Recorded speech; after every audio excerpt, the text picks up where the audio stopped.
Hey guys, what if I told you that Henry VIII's obsession with his wives wasn't really about love at all?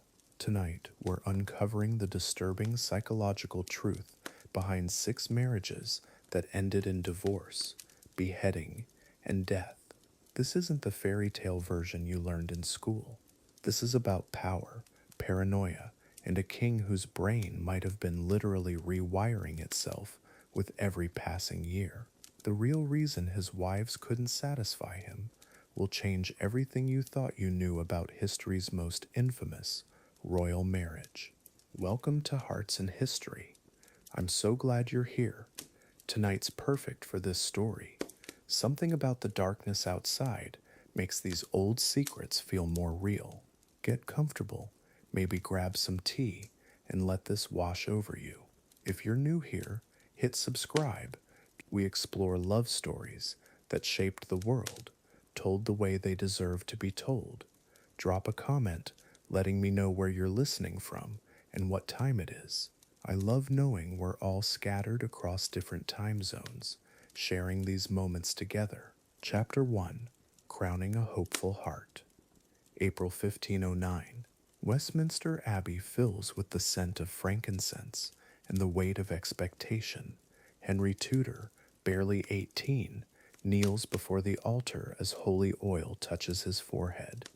The crown settles on his head, heavier than he imagined, but his eyes, they're bright with possibility. This isn't just another coronation. This is a young man who believes he can heal England's wounds through love, through partnership, through everything his father never was. The kingdom holds its breath. 6 weeks later, Henry makes a decision that will echo through centuries. Catherine of Aragon has been waiting in England for 7 years. 7 years since Arthur's death left her in limbo. She's 23 now, fluent in English, patient in ways that would break most people.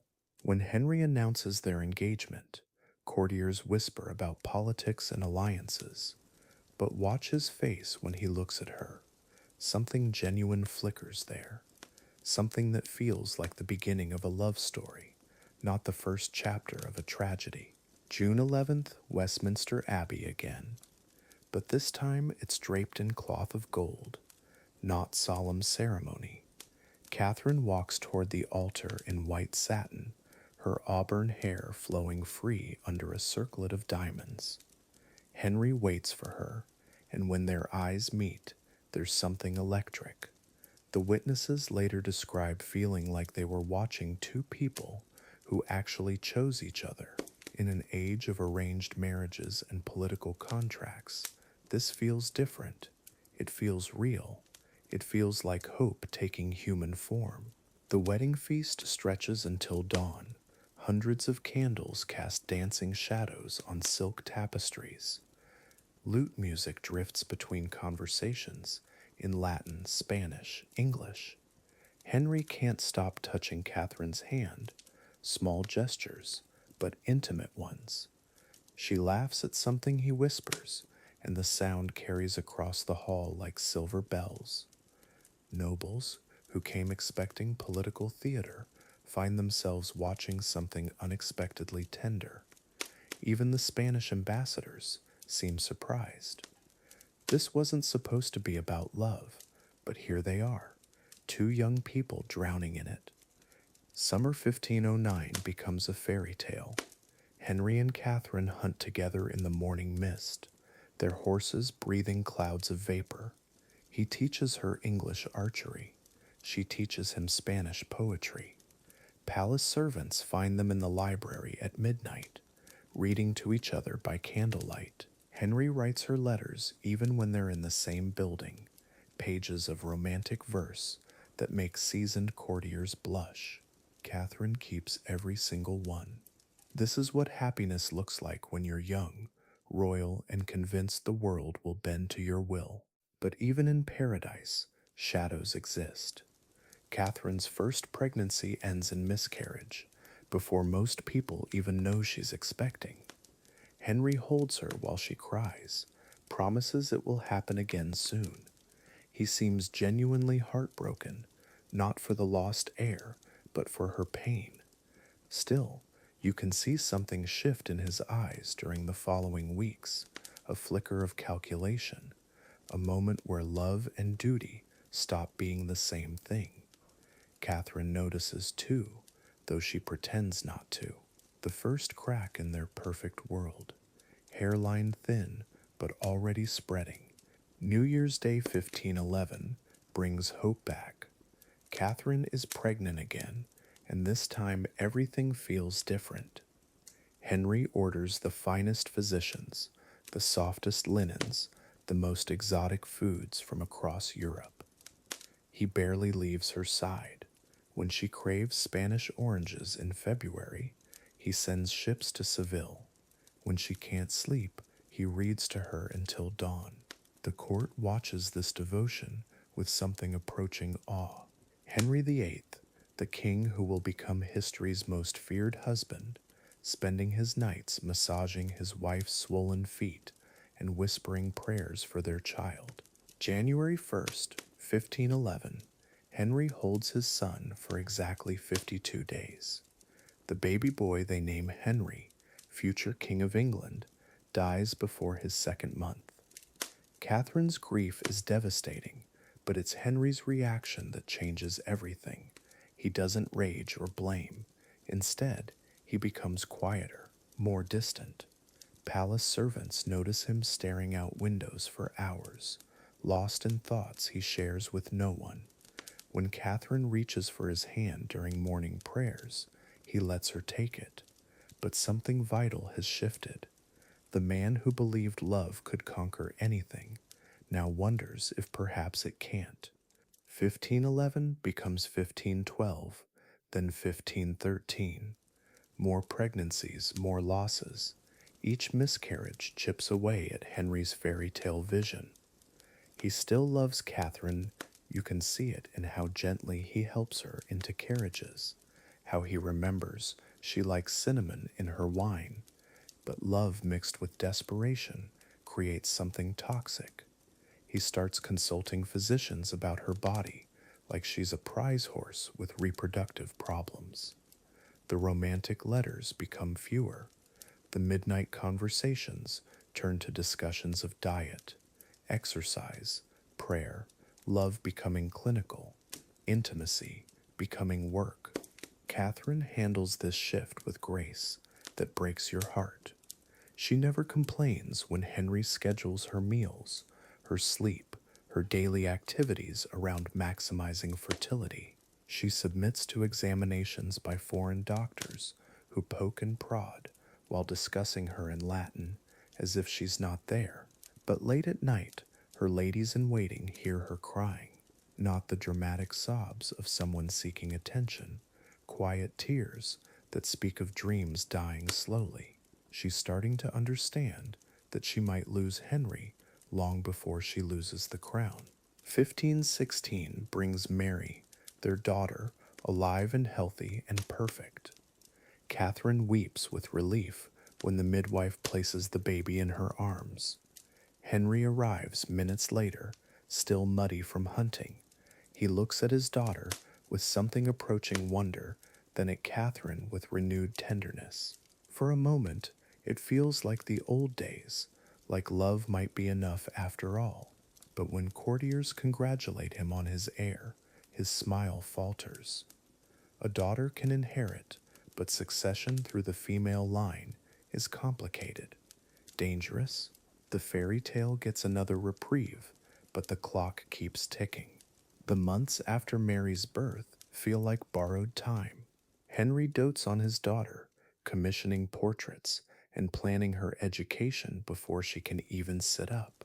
He and Catherine share quiet evenings watching Mary sleep, whispering about her future. But underneath the domestic bliss, pressure builds. Parliament sends not-so-subtle hints about the succession. Foreign ambassadors ask careful questions about future princes. Henry tries to shield Catherine from these conversations, but she's not naive. She knows that one healthy daughter might not be enough to save their marriage from the weight of history. By 1518, The pattern is clear. Catherine conceives, loses the baby, tries again. Henry alternates between tender husband and frustrated king. The palace physicians suggest everything from special diets to pilgrimage to different positions in bed. Each failure feels more personal, more devastating. Catherine starts to see doubt in Henry's eyes when he thinks she's not looking. Not doubt about her character or her love, but doubt about whether God approves of their marriage. A seed of an idea that will eventually consume everything they've built together. Christmas 1518. Catherine watches Henry hold their nephew, her sister's son, visiting from Spain. The boy is 2 years old, chubby and laughing as Henry spins him around the throne room. For a moment, pure joy lights Henry's face, the expression of a man who should have been a father to many sons.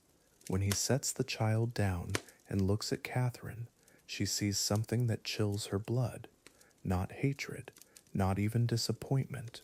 Resignation, the beginning of the end, wrapped in silk and candlelight, and the bitter taste of wine shared between two people who once believed love could move mountains. Chapter 2. The Dissolution of Dreams. The corridors of Greenwich Palace had grown quieter after each loss. Catherine's footsteps echoed differently now, hollow against the marble floors that once rang with anticipation. 3 pregnancies, 3 hopes extinguished before they could take their first breath. Henry would find her sometimes, standing by the windows that overlooked the Thames, her hands pressed against the glass as if trying to reach something just beyond her grasp. The silence between them stretched like winter shadows. You have to understand, in Tudor England, a queen's worth was measured in sons. Catherine knew this with every fiber of her being. Each morning she woke to the weight of expectations that grew heavier with each passing month. The court physicians spoke in hushed tones about humors and celestial alignments, but Catherine saw something else in their eyes: doubt. The same doubt that crept into Henry's gaze when he thought she wasn't looking. The palace felt colder somehow, despite the roaring fires. Henry's moods had begun to shift like English weather, unpredictable and often stormy. One moment he'd hold Catherine's hand during morning prayers, the next he'd barely acknowledge her presence at dinner. The courtiers noticed everything, of course. They always did. Whispered conversations stopped when she entered rooms. Ladies in waiting exchanged glances that spoke volumes. The very air seemed charged with unspoken questions about succession, about the future of the Tudor line. Catherine felt it all, pressing down like a physical weight. There were nights when Henry would pace their chambers until dawn. Catherine would lie still, pretending to sleep, listening to his heavy footsteps, wear patterns in the Persian rugs. Sometimes he'd stop by the window, staring out at the darkness, as if searching for answers in the stars. She wanted to comfort him, to remind him of their early days when love seemed enough to conquer any obstacle. But the words felt fragile in her throat, too delicate to survive the growing distance between them. The 4th loss came in late autumn.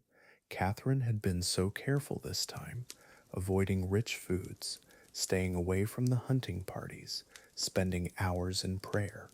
But October brought another heartbreak, another tiny life that slipped away before it could properly begin. Henry's reaction was different this time. No gentle words or promises that they'd try again, just a cold nod and a retreat to his private study, where he remained for 3 days straight.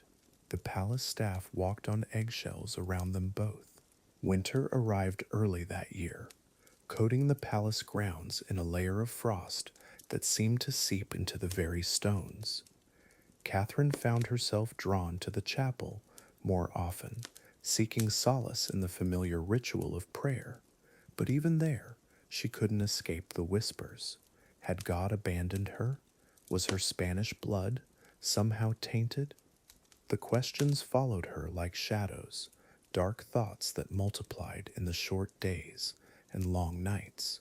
Henry's absence from their shared prayers spoke louder than any accusation. The court began to divide in ways Catherine had never seen before. Some remained loyal, offering gentle smiles and words of encouragement about God's mysterious timing. Others seemed to look through her entirely, as if she'd already become invisible. The younger ladies whispered about French fashions and Italian poetry, carefully avoiding any mention of children or nurseries. Catherine understood the message. She was becoming irrelevant. The realization hit her harder than any physical pain she'd endured during those long, difficult months. Henry's paranoia began to manifest in strange ways. He'd question the loyalty of advisors who'd served him faithfully for years. Ancient superstitions crept into his conversations, talk of curses and divine punishment. Catherine watched him scrutinize faces at court, searching for signs of disloyalty or mockery. The confident young king she'd married was transforming into someone she barely recognized. His laughter came less frequently, and when it did, it often carried an edge that made her stomach tighten with unease and growing concern. The portraits painted during this period tell their own story. Gone were the warm, intimate scenes of their early marriage. Now the artist captured something harder in Henry's features, a set to his jaw that spoke of determination, bordering on obsession. Catherine's own image grew more distant in these works, often positioned slightly behind Henry, or gazing away from the viewer entirely. Even the colors seemed muted, as if the very pigments had absorbed the melancholy that hung over their household like morning fog. The Christmas celebrations of 1514 felt forced. Henry went through the motions of royal festivities, but the joy seemed manufactured. Catherine smiled at the appropriate moments, accepted gifts with gracious words, but her heart wasn't in it. The courtiers danced and feasted while she and Henry maintained their careful distance. Even the musicians seemed to sense the tension. Their melodies carried a minor key quality that matched the somber mood hanging over the palace like heavy winter clouds threatening snow. Strange new faces began appearing at court. Theologians and scholars who specialized in ancient texts about marriage and divine law. Catherine noticed how Henry's conversations with these men stretched long into the evening hours. They spoke in Latin, thinking perhaps that she couldn't understand their discussions about biblical precedents and papal authority. But Catherine's education had been thorough. She understood every word, every implication. These weren't casual academic discussions. They were the beginning of something that would change everything she thought she knew about her marriage. The physical distance between them became more pronounced as winter deepened. Henry began spending more nights in his private chambers, claiming the need for uninterrupted prayer and contemplation. Catherine's own quarters felt increasingly isolated, despite being surrounded by her ladies-in-waiting. The conversations grew stilted, punctuated by long silences that no one quite knew how to fill. Even the servants seemed to move more quietly through the halls, as if afraid their footsteps might shatter whatever fragile peace remained between the king and queen. Letters from Spain brought news of her nephew's military victories, but Catherine found little joy in these family triumphs. Her mother's last correspondence had hinted at concerns about the English succession, carefully worded suggestions about the importance of producing an heir. Catherine set these letters aside, unread. Now she couldn't bear another reminder of her perceived failures. The political implications of her childless state stretched far beyond personal heartbreak. Two kingdoms had staked their alliance on her success as both wife and mother. Henry's behavior toward her became increasingly formal, as if she were a visiting dignitary rather than his wife of 5 years. He addressed her with correct courtesy in public, but avoided private moments entirely. The casual touches that had once been so natural, a hand on her shoulder during conversations, fingers intertwined during long walks in the gardens, all of these intimate gestures disappeared. Catherine felt herself becoming a stranger in her own marriage, watching from a distance as the man she loved transformed into someone cold and calculating. The final weeks of that bitter winter brought a different kind of chill. Catherine began to sense movement in the shadows of court politics, whispered conferences between Henry and his closest advisers, meetings that ended abruptly when she appeared. The atmosphere reminded her of the days before a storm, when the air itself seems to hold its breath in anticipation. She found herself studying Henry's face during meals, searching for some trace of the young man who had once promised her eternal devotion and protection. As February melted into March, Catherine realized that something fundamental had shifted forever. The dream of their perfect royal marriage was dissolving like frost in morning sunlight, leaving behind a reality she wasn't prepared to face. Henry's eyes held a new coldness when he looked at her now, a calculating quality that spoke of decisions already made in the privacy of his own mind. The woman who had once been England's beloved queen was slowly, inexorably becoming an obstacle to be overcome rather than a wife to be cherished. Chapter 3. Unveiling the Boleyn Scheme. Spring arrived at Greenwich Palace in 1526 like a whispered promise. The gardens bloomed with early roses, their petals soft as silk against stone walls. It was here, among the maze of hedgerows and marble fountains, that Henry first noticed her. Anne Boleyn walked differently than other court ladies, purposeful, almost predatory. She carried herself like someone who knew secrets, and perhaps she did. Anne had spent years in the French court, absorbing their sophistication like perfume into fabric. She spoke in riddles, danced with calculated grace, while other women giggled behind fans. Anne debated theology with bishops. She read books that made men uncomfortable. Her dark eyes held intelligence that bordered on dangerous. Henry, accustomed to immediate submission, found himself intrigued. This was not a woman who would simply yield to royal desire. The contrast struck everyone at court. Catherine of Aragon, dignified and devout, spent her mornings in prayer, her afternoons in needlework. She embodied the ideal medieval queen, pious, submissive, maternal. Anne Boleyn embodied something entirely different. She hunted with falcons, argued politics, wore French hoods that revealed her slender neck. Where Catherine offered stability, Anne promised excitement, and Henry, approaching 40, desperately craved excitement over the familiar comfort of his marriage. Their courtship began like a chess game. Henry sent gifts, jeweled brooches, bolts of finest silk, a hawk trained for hunting. Anne accepted them graciously, but remained distant. She curtsied perfectly, spoke respectfully, then disappeared into the crowd of courtiers. Henry found himself scanning rooms for her distinctive silhouette. For the first time in his adult life, the King of England was pursuing rather than being pursued. The letters began in summer. Henry's handwriting, usually bold and commanding, became almost boyish when writing to Anne. He signed them H. AB, a play on their initials that revealed unexpected vulnerability. Anne's responses were masterfully crafted, warm enough to encourage, cool enough to maintain distance. She understood something fundamental about power, Scarcity creates desire. The more elusive she became, the more desperately Henry wanted to possess her.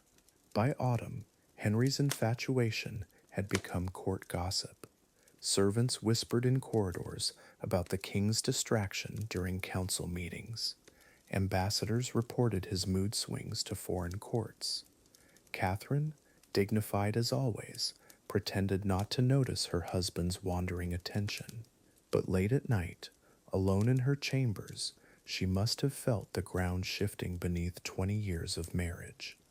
The woman who had survived everything was facing her greatest threat yet. Then came the moment that changed English history. Henry, emboldened by wine and desire, cornered Anne in an alcove after a feast.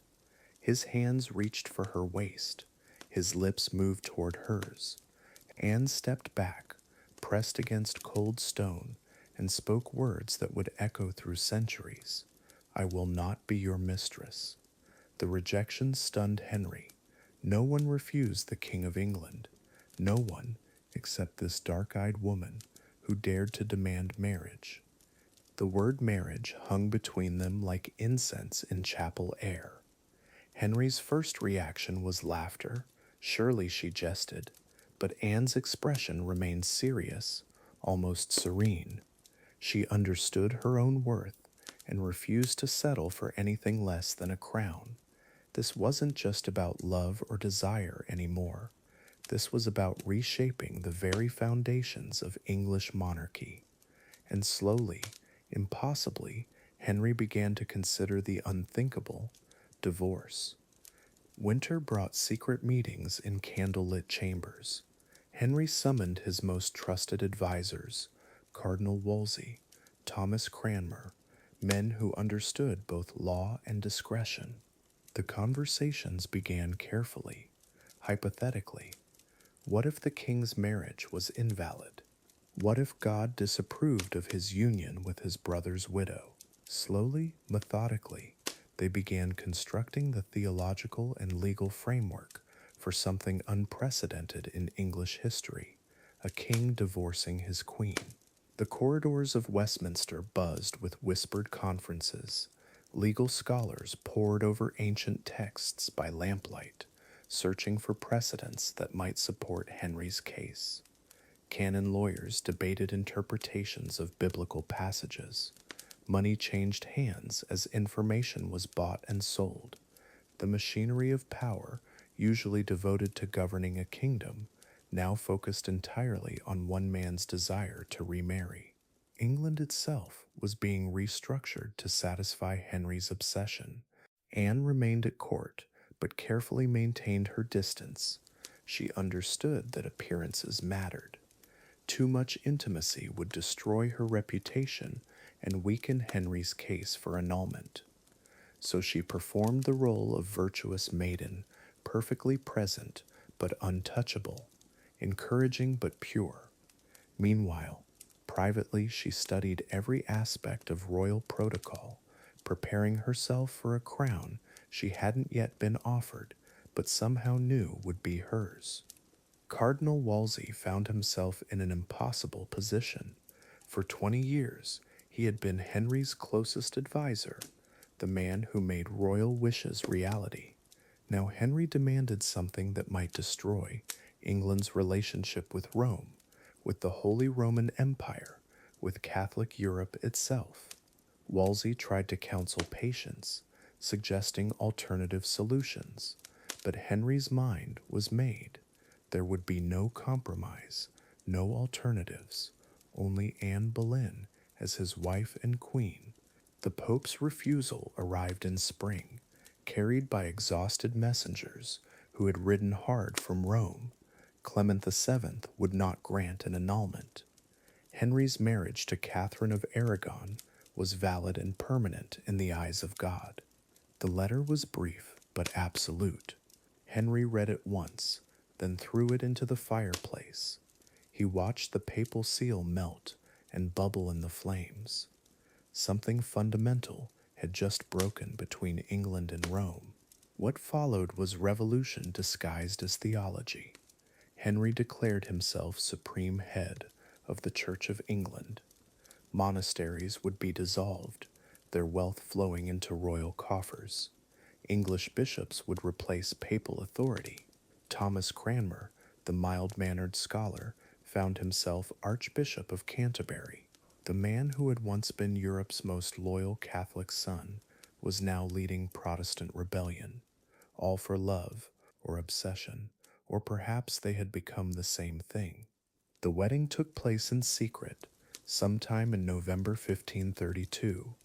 No grand ceremony in Westminster Abbey, no crowds cheering in London streets, just Anne and Henry, Thomas Cranmer, and a handful of witnesses in a private chapel. Anne was already pregnant, the heir Henry had craved for decades, finally growing in her womb, but the joy was shadowed by uncertainty. Half of Europe now considered Henry a heretic, and Anne his unlawful concubine. Church bells across London rang discordantly that winter morning, their bronze voices clashing against each other in confused cacophony. Some celebrated the new queen, others mourned the old faith. The sound drifted through frost-covered streets, like prophecy, beautiful and terrible at once. England had chosen love over tradition, passion over stability. The consequences would echo through centuries. Henry VIII had his new wife. Now they would all discover what it would cost. Chapter 4. The Queen of May. London erupts in celebration as Anne Boleyn finally wears the crown she fought so desperately to claim. May Day 1533. The streets overflow with dancers, their ribbons streaming like colored rain through the morning air. Maypoles rise in every square, wrapped in silk that catches the light. Henry watches from his palace window, convinced he's witnessing the dawn of England's golden age. He has no idea what's actually coming for them both. The coronation procession stretches for miles through London's narrow streets. Anne sits rigid in her litter, draped in purple velvet that cost more than most families see in a lifetime. Citizens lean from windows, some cheering, others silent. You can hear the uncertainty in the crowd's voice, scattered applause that never quite builds into the roar. Henry expected. The new queen keeps her chin high, but her fingers grip the golden rails until her knuckles go white. Henry himself can't stop smiling. He's won. After years of diplomatic battles, papal threats, and his wife's stubborn refusal to disappear quietly, he finally has what he wanted: a new queen, a fresh start, the possibility of sons.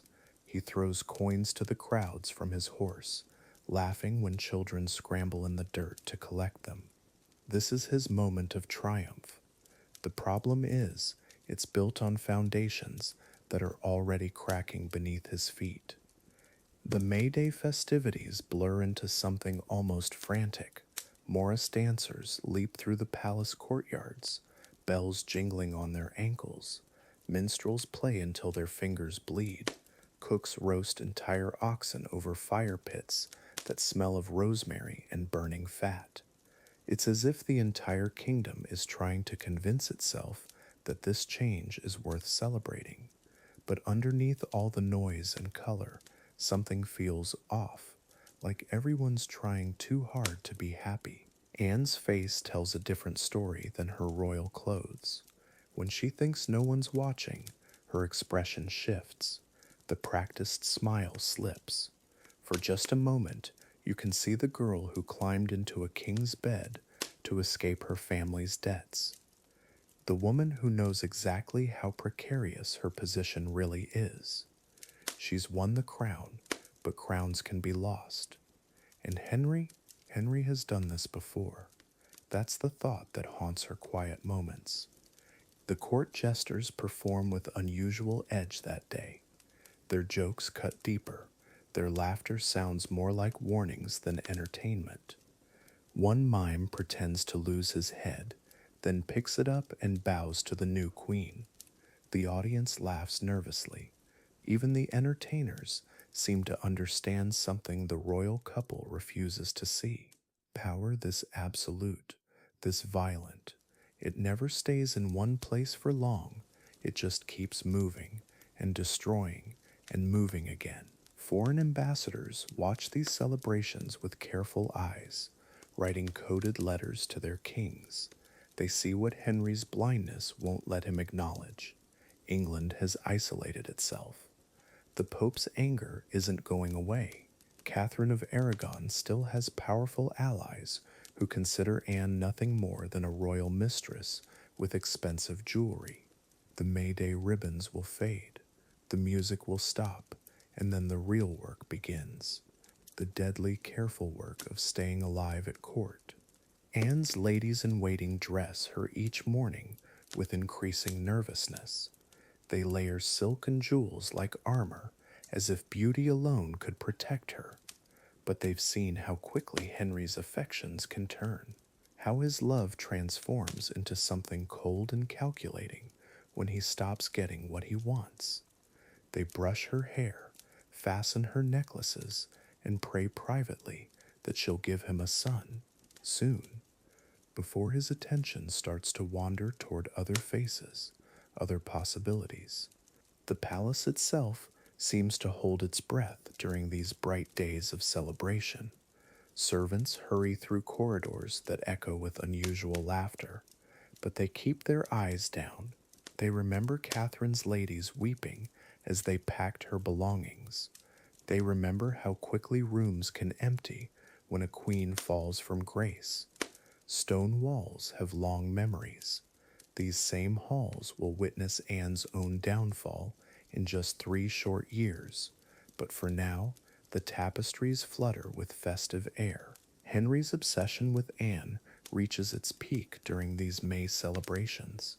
He can't stop touching her hand, adjusting her crown, showing her off like a prized possession. But there's something desperate in his attention now, something that suggests he knows, deep down, that love this intense never sustains itself. It burns too hot, consumes too much, leaves nothing but ash when the passion finally dies. He's trying to hold on to fire with his bare hands. The darker moments reveal themselves in Anne's private chambers. When the music stops and the courtiers leave, she sits before her mirror and sees something that terrifies her. Her mother's face, the expression of a woman who gambled everything on a man's promise and won, for now. Anne removes her crown carefully, as if it might cut her, which in many ways it already has.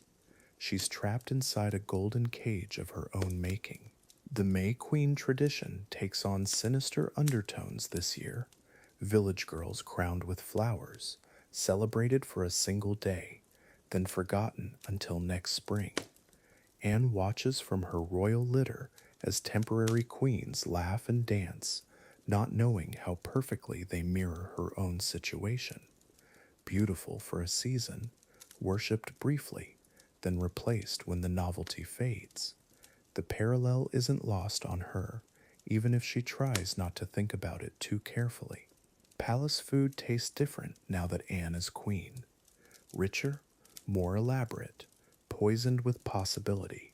She notices how her food tasters hesitate before each dish, how the kitchen staff avoid her direct gaze. Power makes everyone nervous, including the person who wields it. Every meal becomes a small act of faith. Every night of sleep requires trusting that she'll wake up still royal, still alive. Crown wearing is more dangerous than most people realize. The celebrations begin to take on a forced quality as May fades towards summer. Musicians play the same songs repeatedly. Dancers repeat the same steps until they stumble from exhaustion.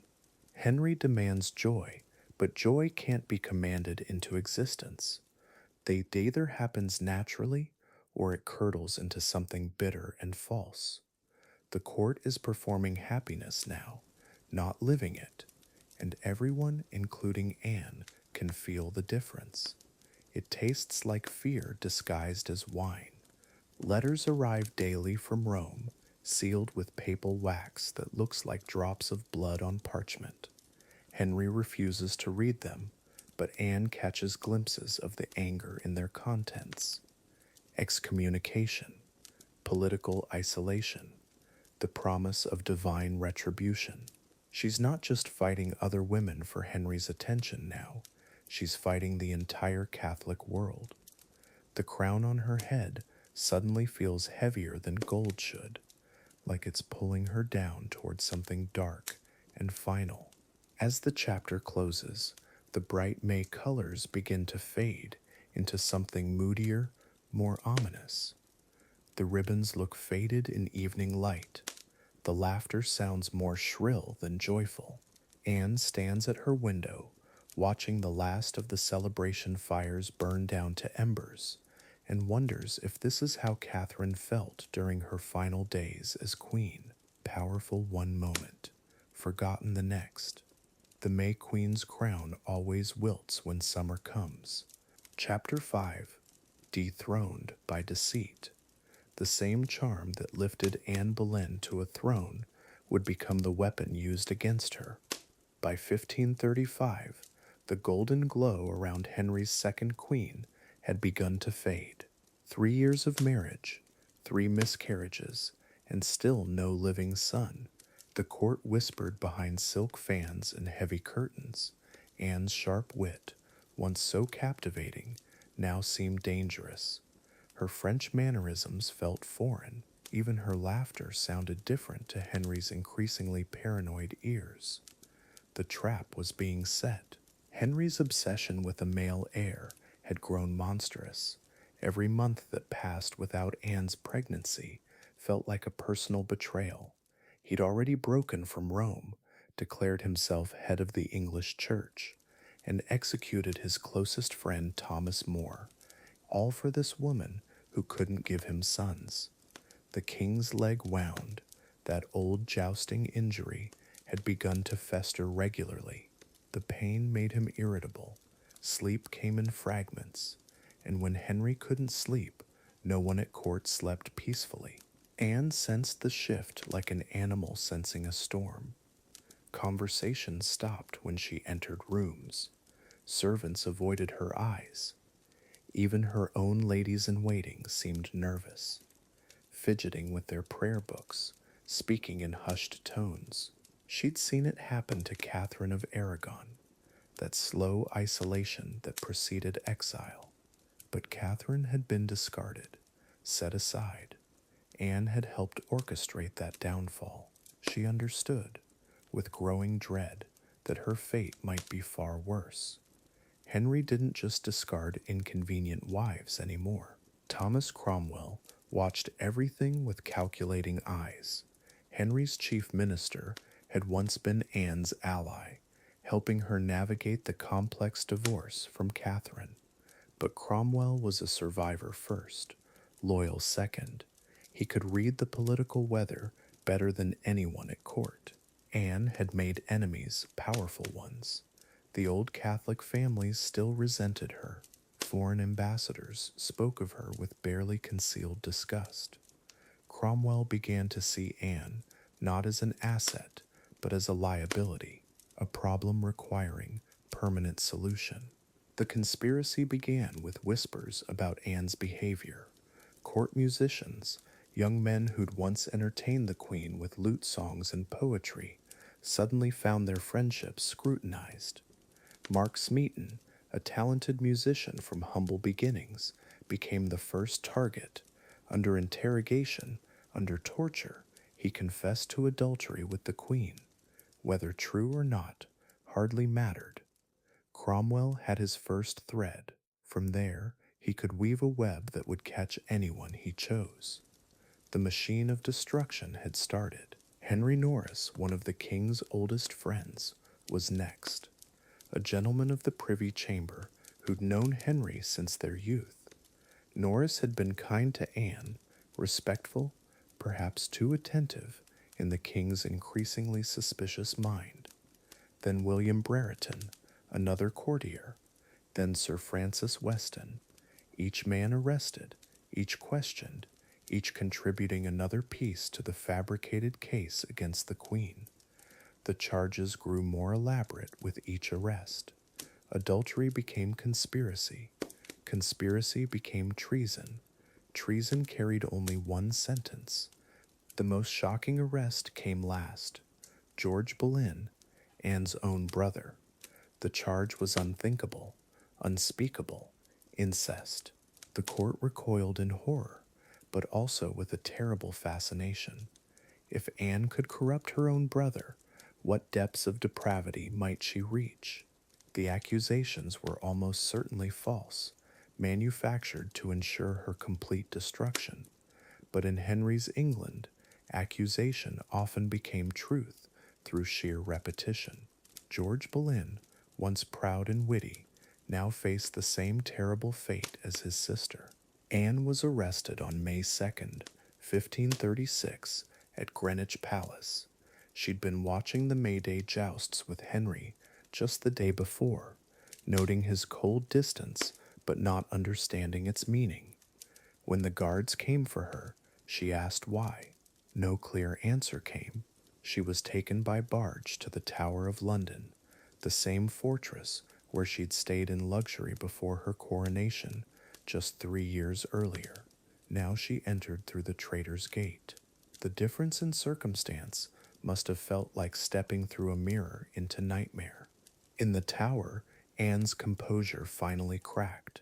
Her ladies reported that she swung between hysteria and eerie calm.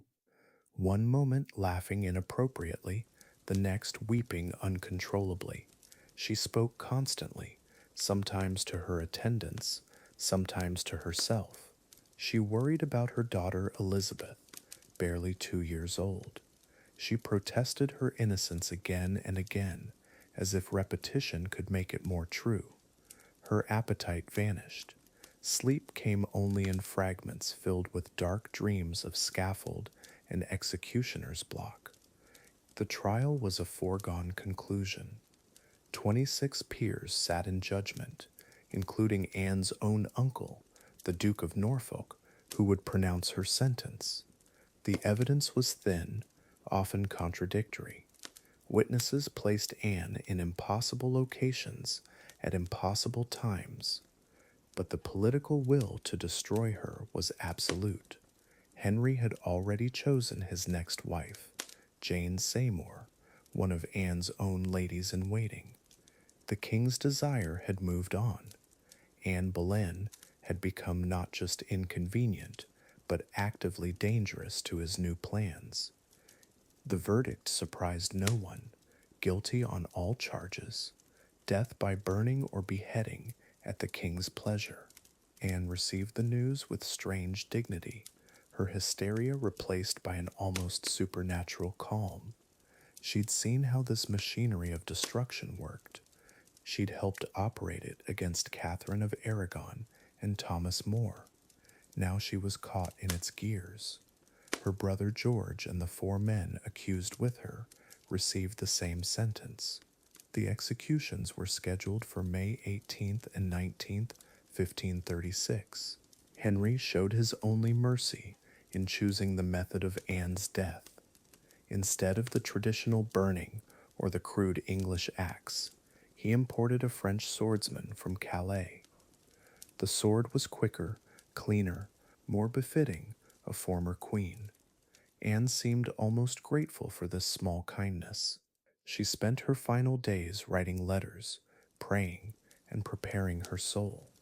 She asked for Mass to be said for her. Even facing death, she maintained the elegant composure that had first caught the king's eye all those years ago. On the morning of May 19th, 1536, Anne dressed carefully in a gray damask gown with ermine mantle, clothes fit for a queen, even a doomed one. She walked to the scaffold on Tower Green with steady steps. A small crowd had gathered, nobles, officials, curious servants. She spoke briefly, following tradition. She did not proclaim her innocence, that would have been dangerous for Elizabeth. Instead, she commended her soul to God and asked for prayers. Her composure was remarkable. Even her enemies admitted her dignity. The French swordsman was skilled. The end came quickly. Anne knelt upright. Her ladies removed her headdress, and she bound her own eyes with a cloth. In French she prayed, Jesus, receive my soul. Lord God, have pity on my soul. The sword fell in one clean stroke. She was 28 years old, queen for less than 3 years. Her body was placed in an old arrow chest.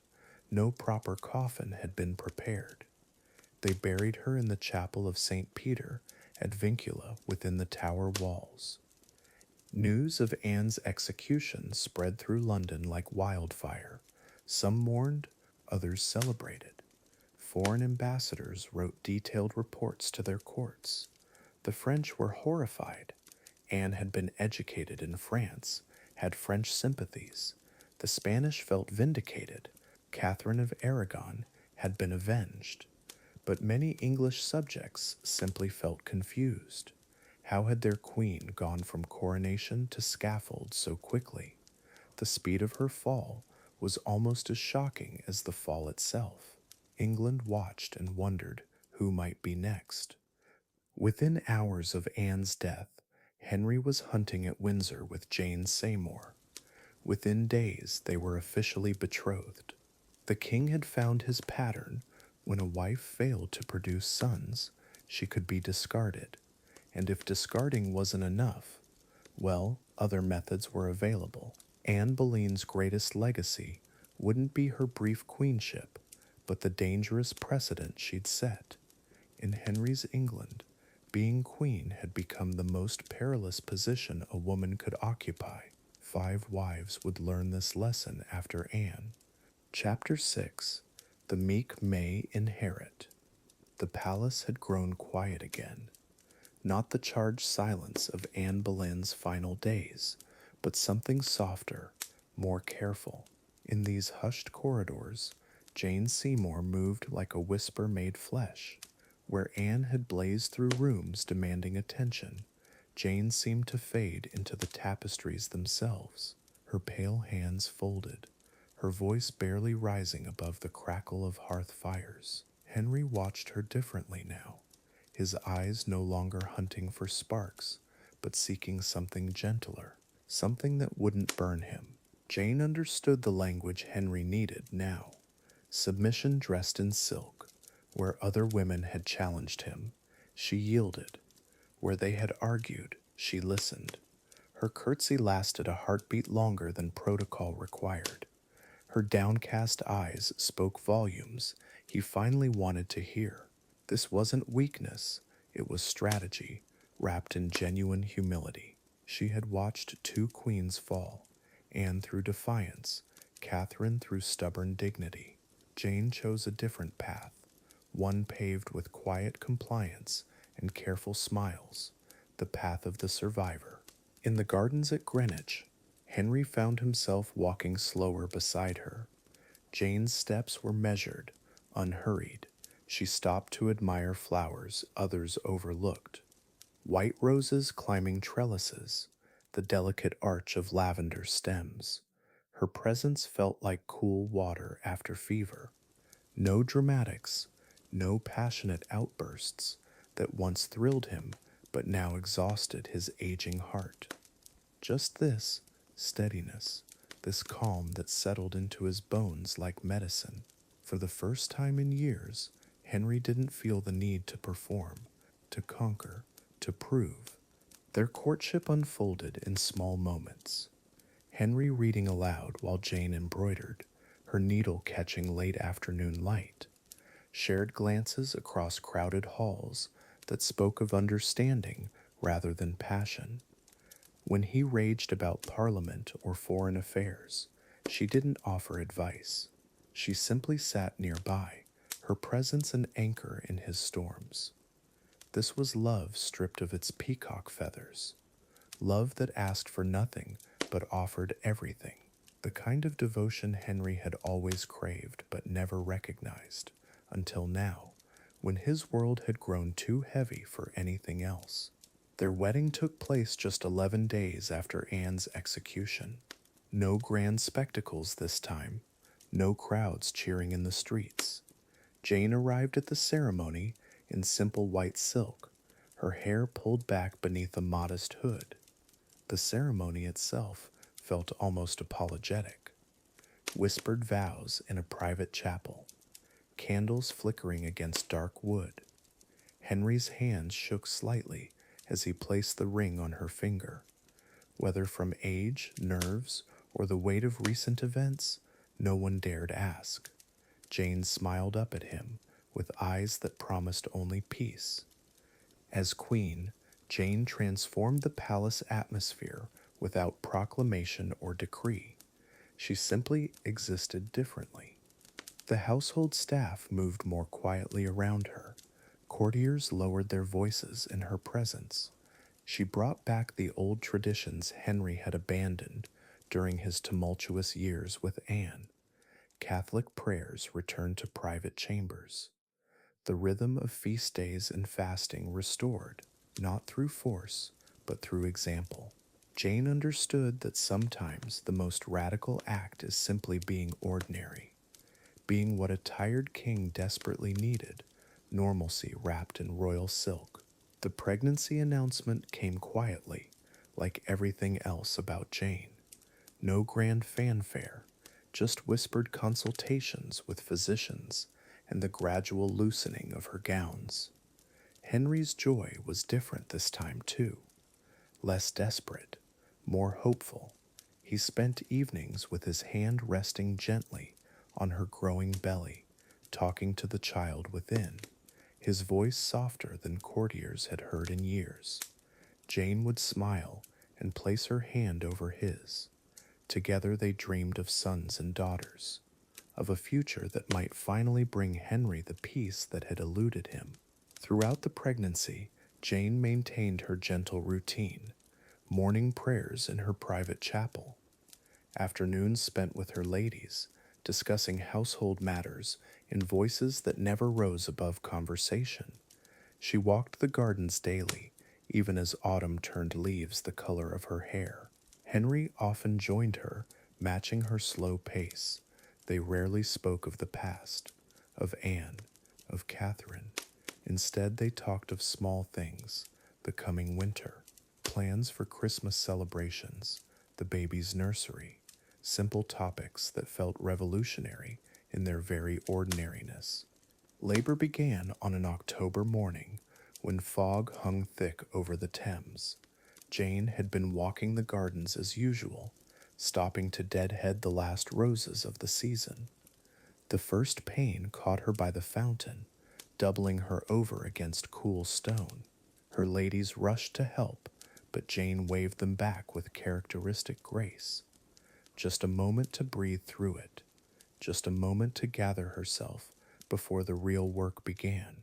She made it to her chambers with dignity intact, always, always, maintaining that gentle composure that had become her trademark. The labor stretched through 2 days and 3 nights. In the birthing chamber, Jane's quiet strength revealed itself fully. While other women might have screamed and cursed, she endured with pressed lips and controlled breathing. Her ladies wiped her forehead with cool cloths. Henry paced the corridors outside, worn thin by waiting. The palace held its breath. Everyone understood what was at stake. Not just another royal birth, but the future of the dynasty. The legitimacy Henry had sought through 3 marriages and countless heartbreaks. Everything balanced on Jane's quiet courage. Edward's first cry pierced the October night like a bell ringing across water, clear and strong and impossibly loud for something so small. In that moment, every doubt vanished. Every question about legitimacy and succession evaporated in the face of this perfect, squalling proof of Henry's virility. Jane, exhausted but radiant, cradled the baby against her chest. His tiny fists waved in protest at the cold world, his face red and wrinkled, and absolutely perfect. Henry wept when they placed his son in his arms. Finally, the male heir he'd dreamed of. The celebrations that followed Edward's birth painted London in light and sound. Church bells rang from every tower, wine flowed freely in the streets, bonfires blazed on every hill surrounding the city. Inside the palace, Jane received a parade of well-wishers, each praising her for delivering what no queen before her had managed, a living prince. She smiled graciously at every compliment, accepted every gift with appropriate gratitude, but exhaustion shadowed her eyes. The birth had taken more from her than anyone wanted to admit. Still, she maintained her gentle composure. In the days following Edward's birth, Jane tried to maintain her usual routines. She insisted on rising for morning prayers despite her lady's protests. She wanted to oversee the nursery arrangements personally, ensuring every detail met her exacting standards. But her body betrayed her gentle determination. Fever came first, then chills that no amount of blankets could warm. The physicians spoke in hushed tones about complications, about infections that sometimes followed difficult births. Jane listened to their concerns with the same quiet grace she brought to everything else.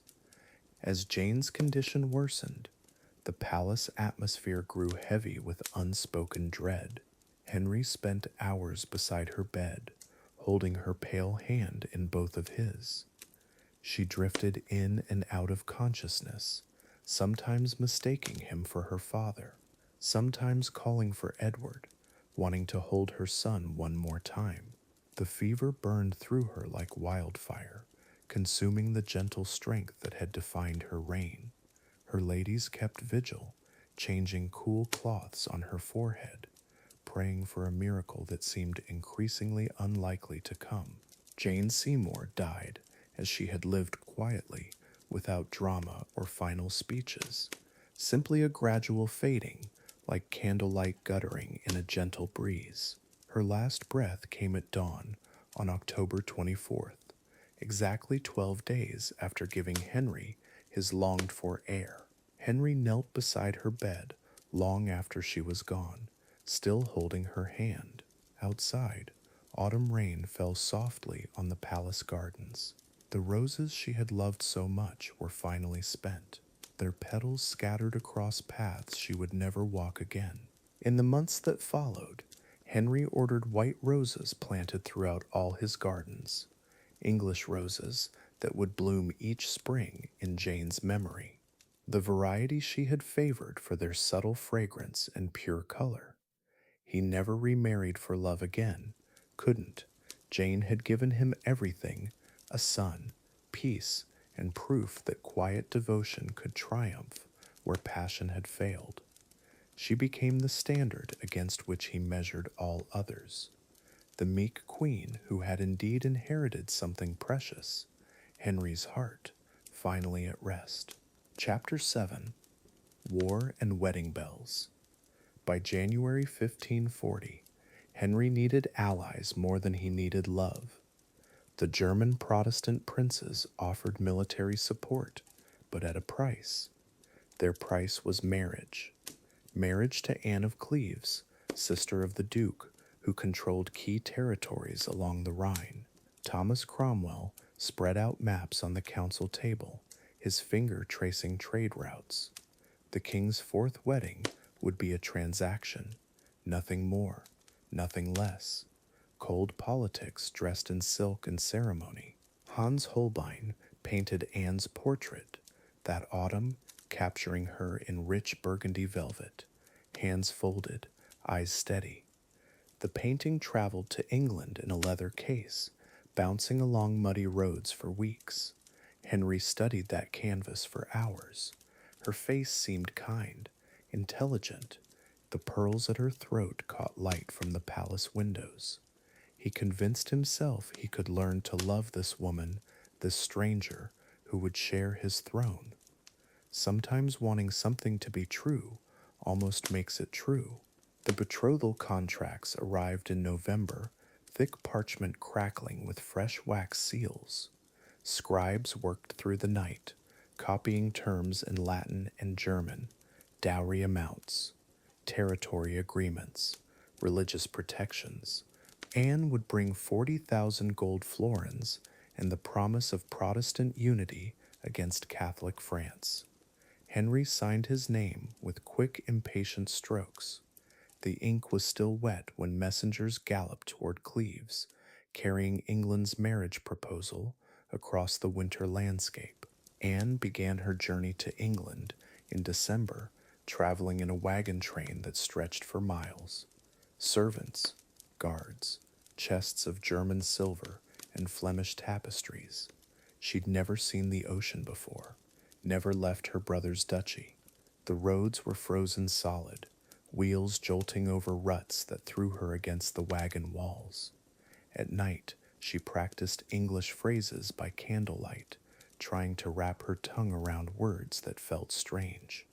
Her future husband's language, her future home's tongue. Henry decided to surprise his bride at Rochester, riding there in disguise like some courtly romance. He'd done this before with Anne Boleyn, that magical moment when she recognized him through his costume and fell into his arms. It had worked so perfectly then. Why not now? He chose a gray cloak and plain boots.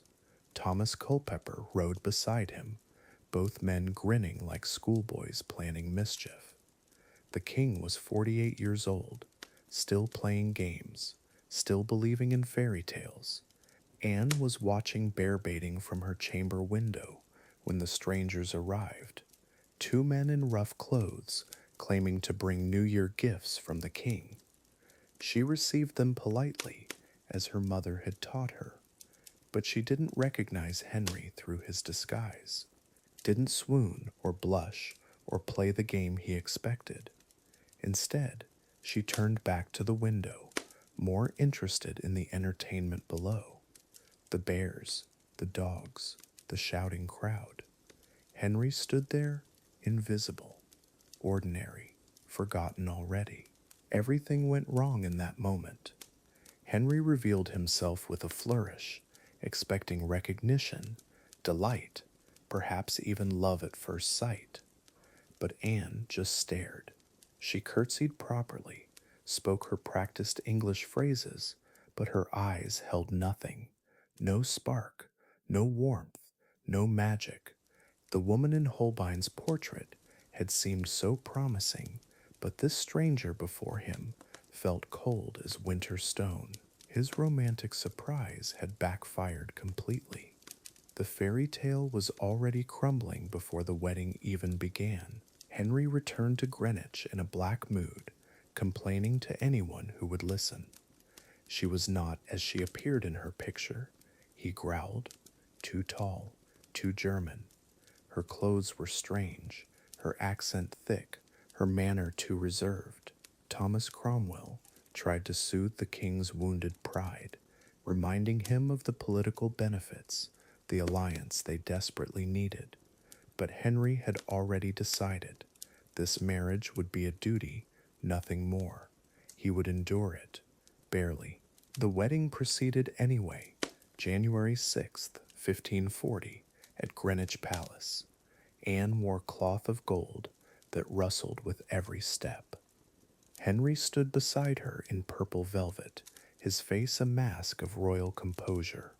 The Archbishop of Canterbury spoke the familiar words, the same ceremony he'd performed 3 times before. Till death do us part, in sickness and health, but the king's eyes kept wandering to the stained glass windows, anywhere but his bride's face. Duty felt heavier than love. The marriage was never consummated. Henry would later claim, in great detail, that Anne's body displeased him, that he could not perform his husbandly duties. But the truth was simpler. He didn't want her, had decided within hours of their first meeting that this union was a mistake. He avoided her chambers, ate his meals separately, spoke to her only when court protocol demanded it. Anne waited, patient and dignified, while her husband treated her like a stranger in their own palace. Thomas Cromwell watched his carefully built alliance crumble. The king grew colder toward Anne each day, and angrier toward the man who had arranged this unwanted marriage. Cromwell had survived Henry's rages before, but this time felt different, more dangerous.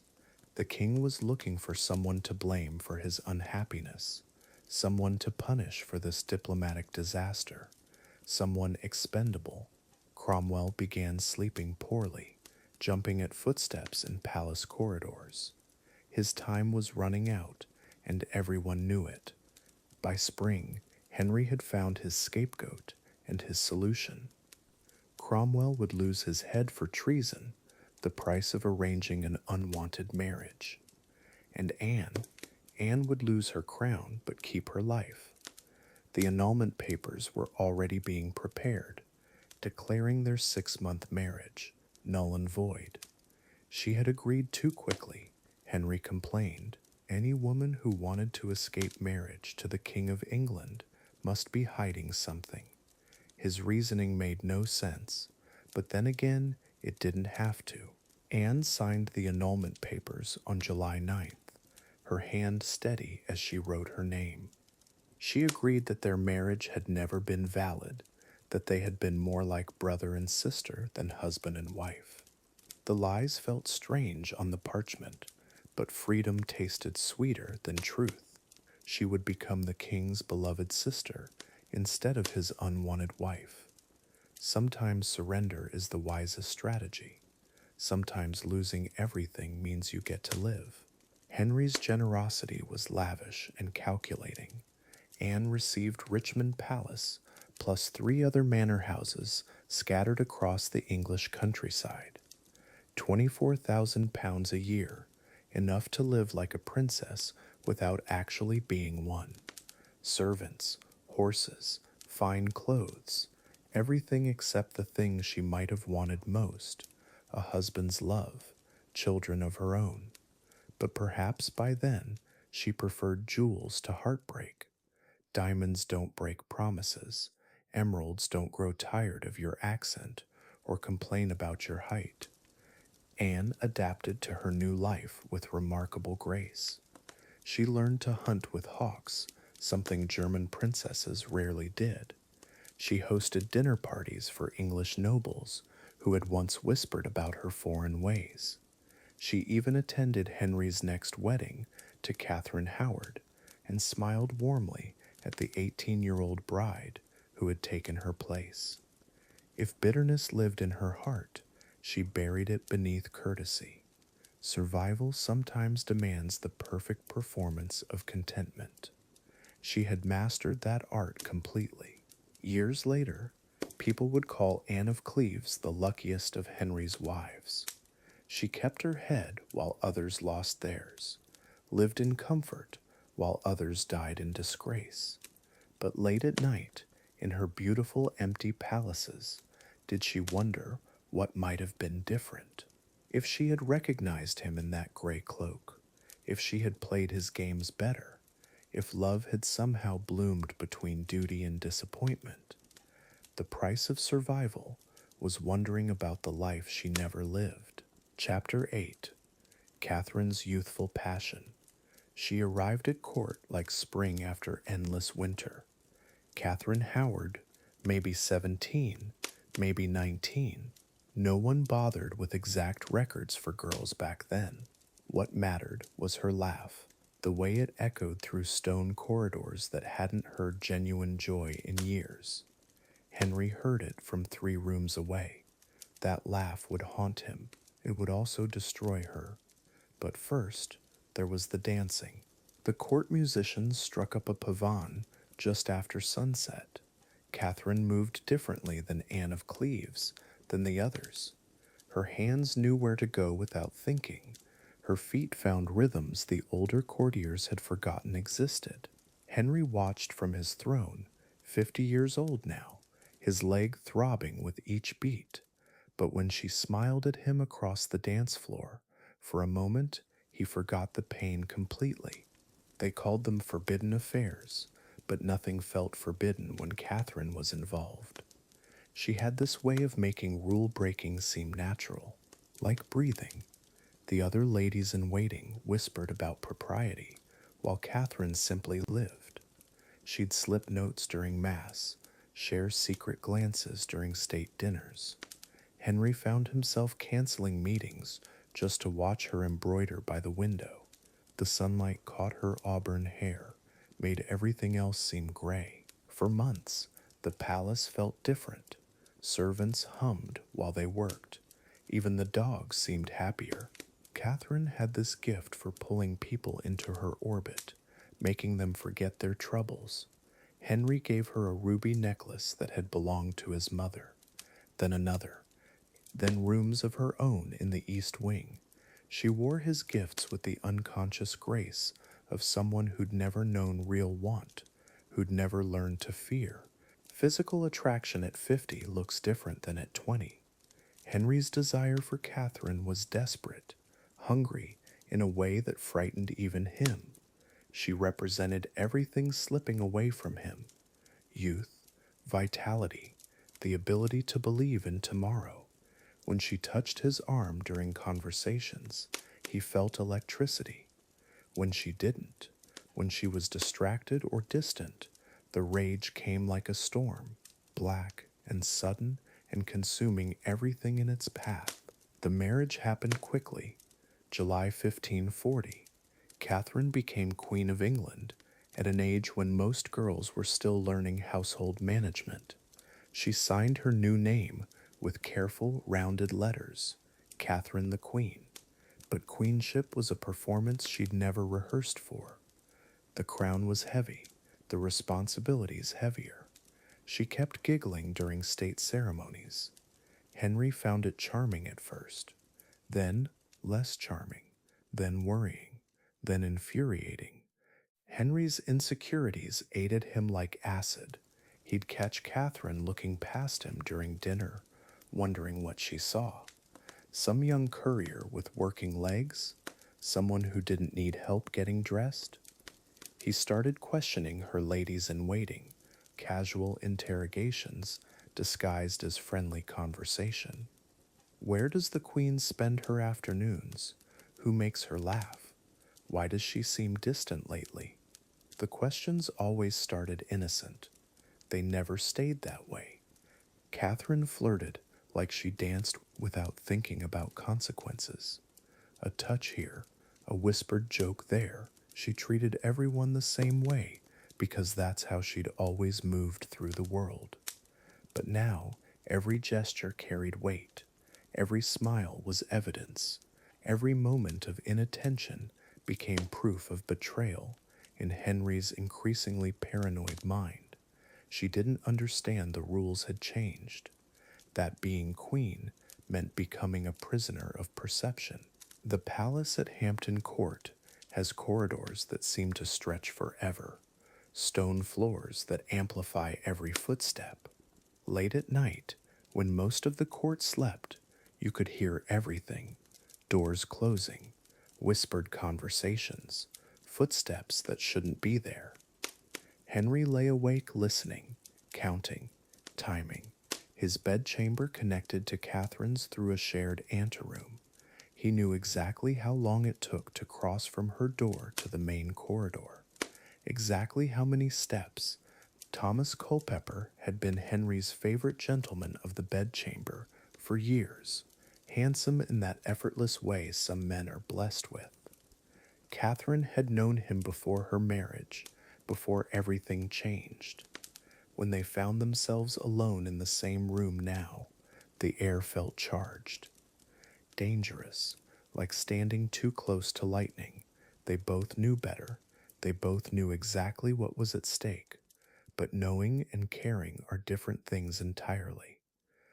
The first letter was innocent enough.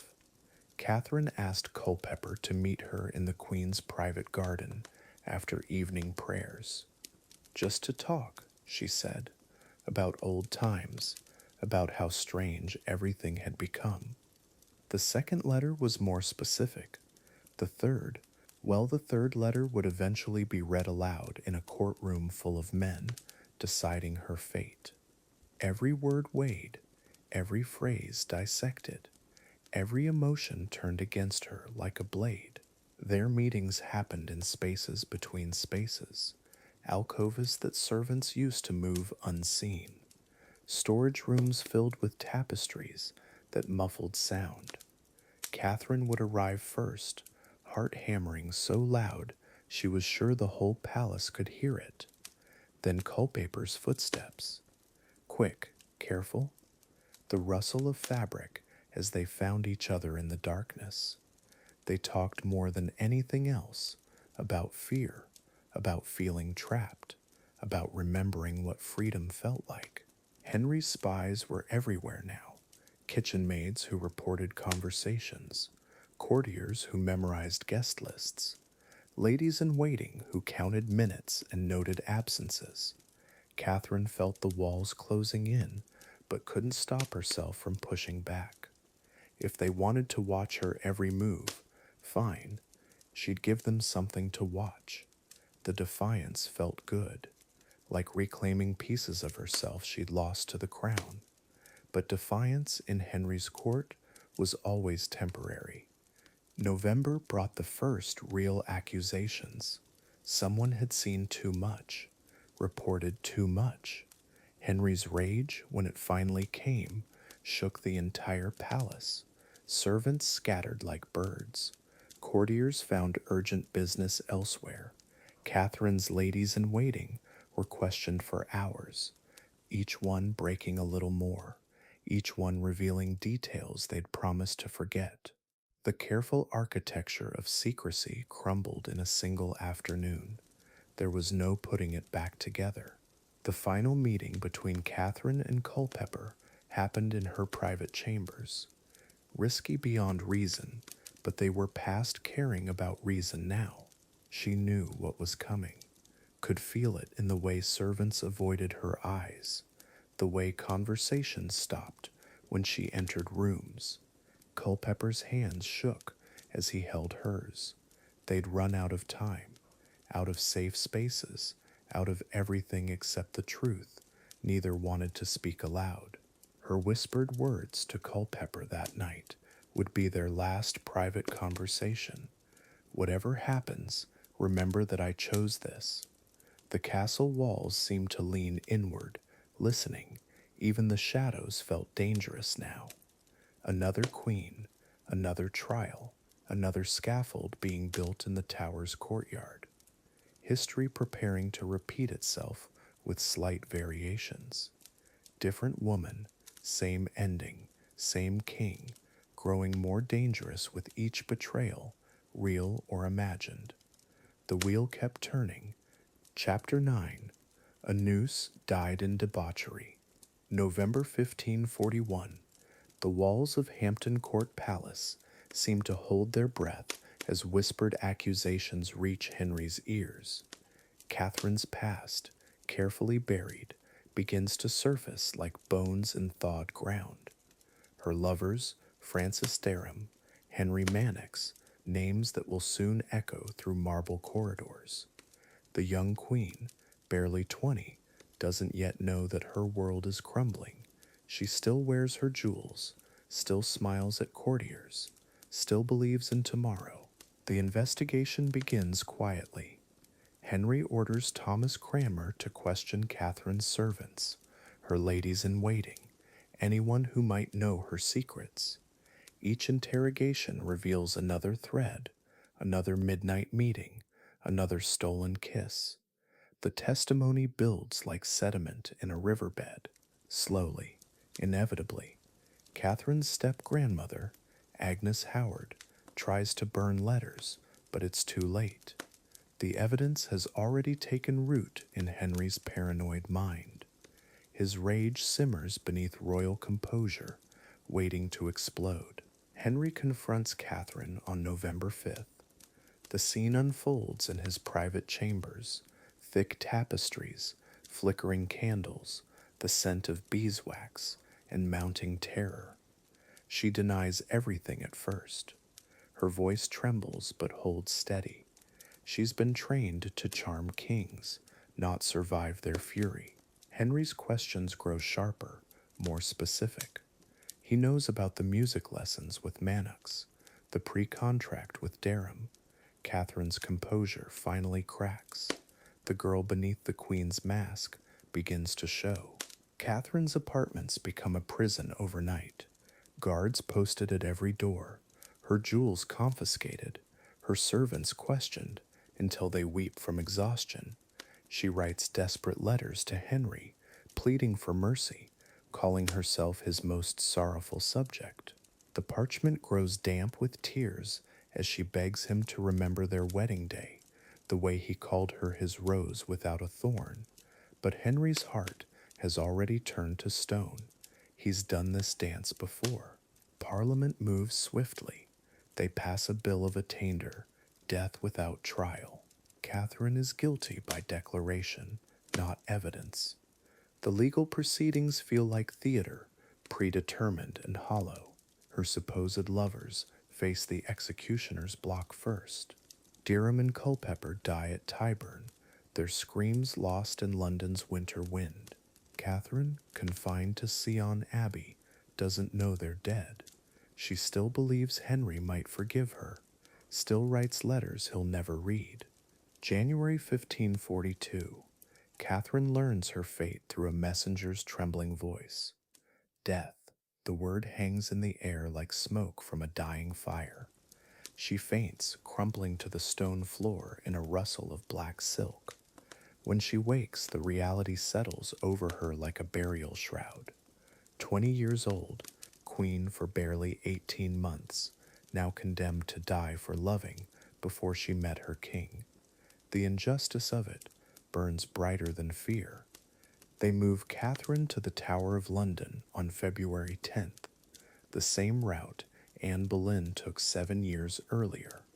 The same cobblestones, the same gray walls rising from the Thames like broken teeth. Catherine's escort tries to be gentle, but chains still clank with each step.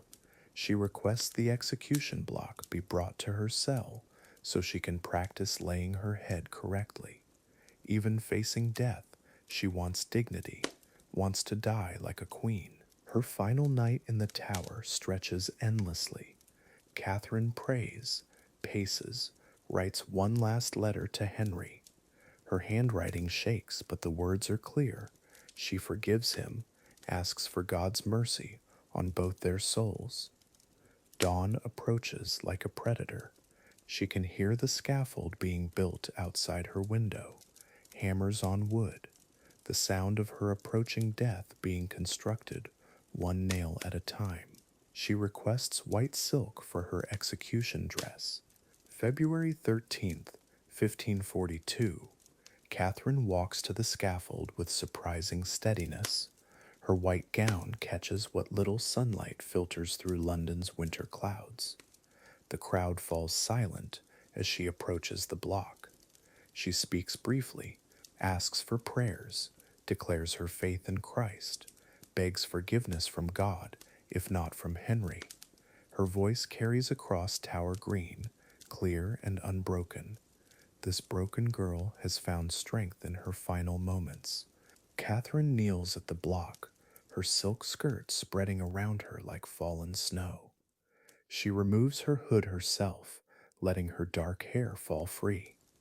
The executioner waits, his axe gleaming dully in the pale morning light. She positions her neck carefully, precisely, a lifetime of courtly training reduced to this single, perfect curtsy to death. Her lips move in silent prayer. The crowd holds its breath. Time stops. The axe falls. One clean strike, then silence, so complete it seems to swallow sound itself. Catherine Howard, 5th Queen of Henry VIII, dies at 20 years old.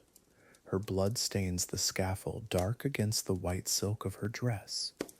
The crowd disperses quietly, heads bowed, as if fleeing a church where they've witnessed something too sacred or too terrible to fully comprehend. London mourns in whispers. They bury Catherine beside Anne Boleyn in the Tower's chapel of St. Peter at Vincula. Two queens, two cousins, two women who loved and lost and paid with their lives. The chapel holds many secrets, whispered prayers, final confessions, the echo of footsteps that will never sound again. Catherine's grave remains unmarked for centuries. Henry never visits, never speaks her name again. She becomes another ghost in his collection. Henry's pattern becomes clear with Catherine's death. Love transforms into obsession, then suspicion, then rage. Each marriage follows the same dark rhythm: passion, disappointment, destruction. He convinces himself each wife betrays him, but the betrayal lives in his own fractured mind. Catherine's execution marks a turning point. The king who once wrote love songs now signs death warrants with the same hand. Romance dies with her on that February morning. The court moves on as if Catherine never existed. Her portraits disappear from palace walls, her belongings redistributed to other ladies. Henry's courtiers learn to forget quickly. Survival depends on selective memory, but servants whisper her name in dark corridors. They remember her kindness, her laughter, the way she danced at Christmas revels. In their memories, Catherine remains 20 and beautiful and alive forever. Historians debate Catherine's guilt for centuries. Was she truly unfaithful to Henry, or simply young and naive about courtly games? The evidence remains murky. Testimony extracted under torture, letters that may have been forged, confessions born of terror rather than truth. What's certain is this: a girl died for loving too freely in a world that demanded wives be saints. Justice became indistinguishable from murder. Catherine Howard's story ends at the executioner's block, but her legacy echoes through centuries. She becomes a symbol of youth destroyed by power, of love twisted into weapon. Her death marks Henry's transformation from Renaissance prince to tyrant king. No more romantic poetry from his hand. No more courtly love songs. Only paranoia and rage remain. The setting sun on February 13th, 1542, marks the death of more than one queen. By 1543, Henry had become something else entirely. The towering king, who once danced until dawn, now struggled up palace stairs, his leg weeping through silk bandages. At 52, he carried the weight of 6 marriages, 2 executions, and a kingdom torn between old faith and new. His courtiers whispered behind tapestries, "The king grows strange in his twilight." But then came Catherine Parr, and something shifted in those final rooms of his reign. Catherine wasn't young 31 when she caught the king's attention. Twice widowed, she knew what it meant to tend a difficult man through illness and rage. Her hands had closed dying eyes before. She'd managed estates, balanced ledgers, kept households running when husbands failed. There was something in her steady gaze that Henry recognized, not the trembling fear of his previous wives, but the calm confidence of someone who'd already survived. She spoke to him differently than the others had, not with Anne's sharp wit or Jane's nervous courtesy, but with the measured tone of an equal. When Henry's leg throbbed through the night, Catherine would read to him, her voice steady and unhurried. She knew when to offer opinions and when to simply listen. The court watched in amazement as the king who'd terrorized England for decades began to soften under her patient care. Where his other wives had trembled at his moods, Catherine met them with gentle firmness. When Henry flew into one of his legendary rages, she'd wait, let the storm pass, then speak her piece. She never cowered, never begged. Instead, she'd place a cool hand on his fevered brow and suggest they pray together. Somehow, This approach disarmed him completely. The man who'd sent 2 wives to their deaths found himself grateful for Catherine's steady presence. Catherine brought books to court, serious books, theology, philosophy, works in Latin and French. She'd studied with some of Europe's finest scholars, could debate scripture with bishops, and match wits with ambassadors.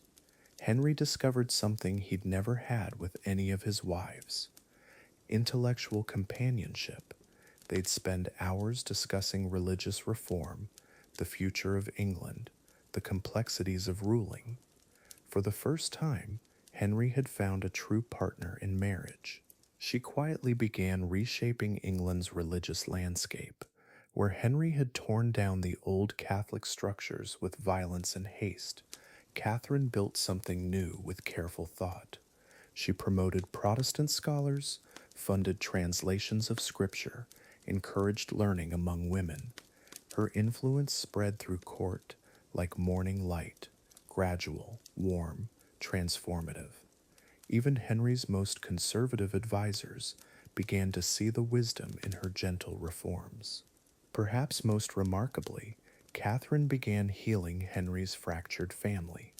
Mary, his eldest daughter, had been declared illegitimate and cast aside after her mother's fall. Catherine reached out with genuine affection, not the calculated kindness of a stepmother seeking favor, but the warm concern of someone who understood what it meant to lose your place in the world. Slowly, Mary began to trust again. With Elizabeth, Catherine found a kindred spirit. The 10-year-old girl possessed her father's quick intelligence and her mother's fierce pride. Catherine nurtured both, providing the scholarly education Elizabeth craved while teaching her to navigate court politics with grace rather than confrontation. Under Catherine's guidance, Elizabeth began to blossom, no longer the wary child who'd watched her mother die, but a confident young woman with a brilliant future ahead. Young Edward, the precious heir, received Catherine's gentlest attention. She understood the enormous pressure placed on this small boy's shoulders. The weight of dynasty, expectation, religious transformation. Catherine made sure his education included compassion alongside statecraft, that he learned to see his subjects as people rather than pawns.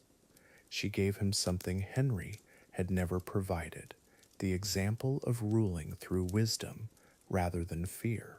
In her private chambers, Catherine wrote. Her fingers moved across parchment with the same steady rhythm that calmed Henry's nightmares. She was composing something unprecedented: religious texts by a queen, prayers and meditations that would shape English Protestant thought for generations. Her words carried the weight of lived experience, faith tested by loss, hope refined by suffering. Each page brought England closer to its spiritual future. The royal household transformed under Catherine's influence. Where once there had been whispered fears and hurried footsteps, now there was laughter at meals, music in the evenings. She hosted gatherings where scholars debated freely, where Henry's children felt welcome at their father's table. Court ladies no longer watched each other with suspicious eyes, wondering who might fall next from the king's favor. Catherine had created something precious: peace.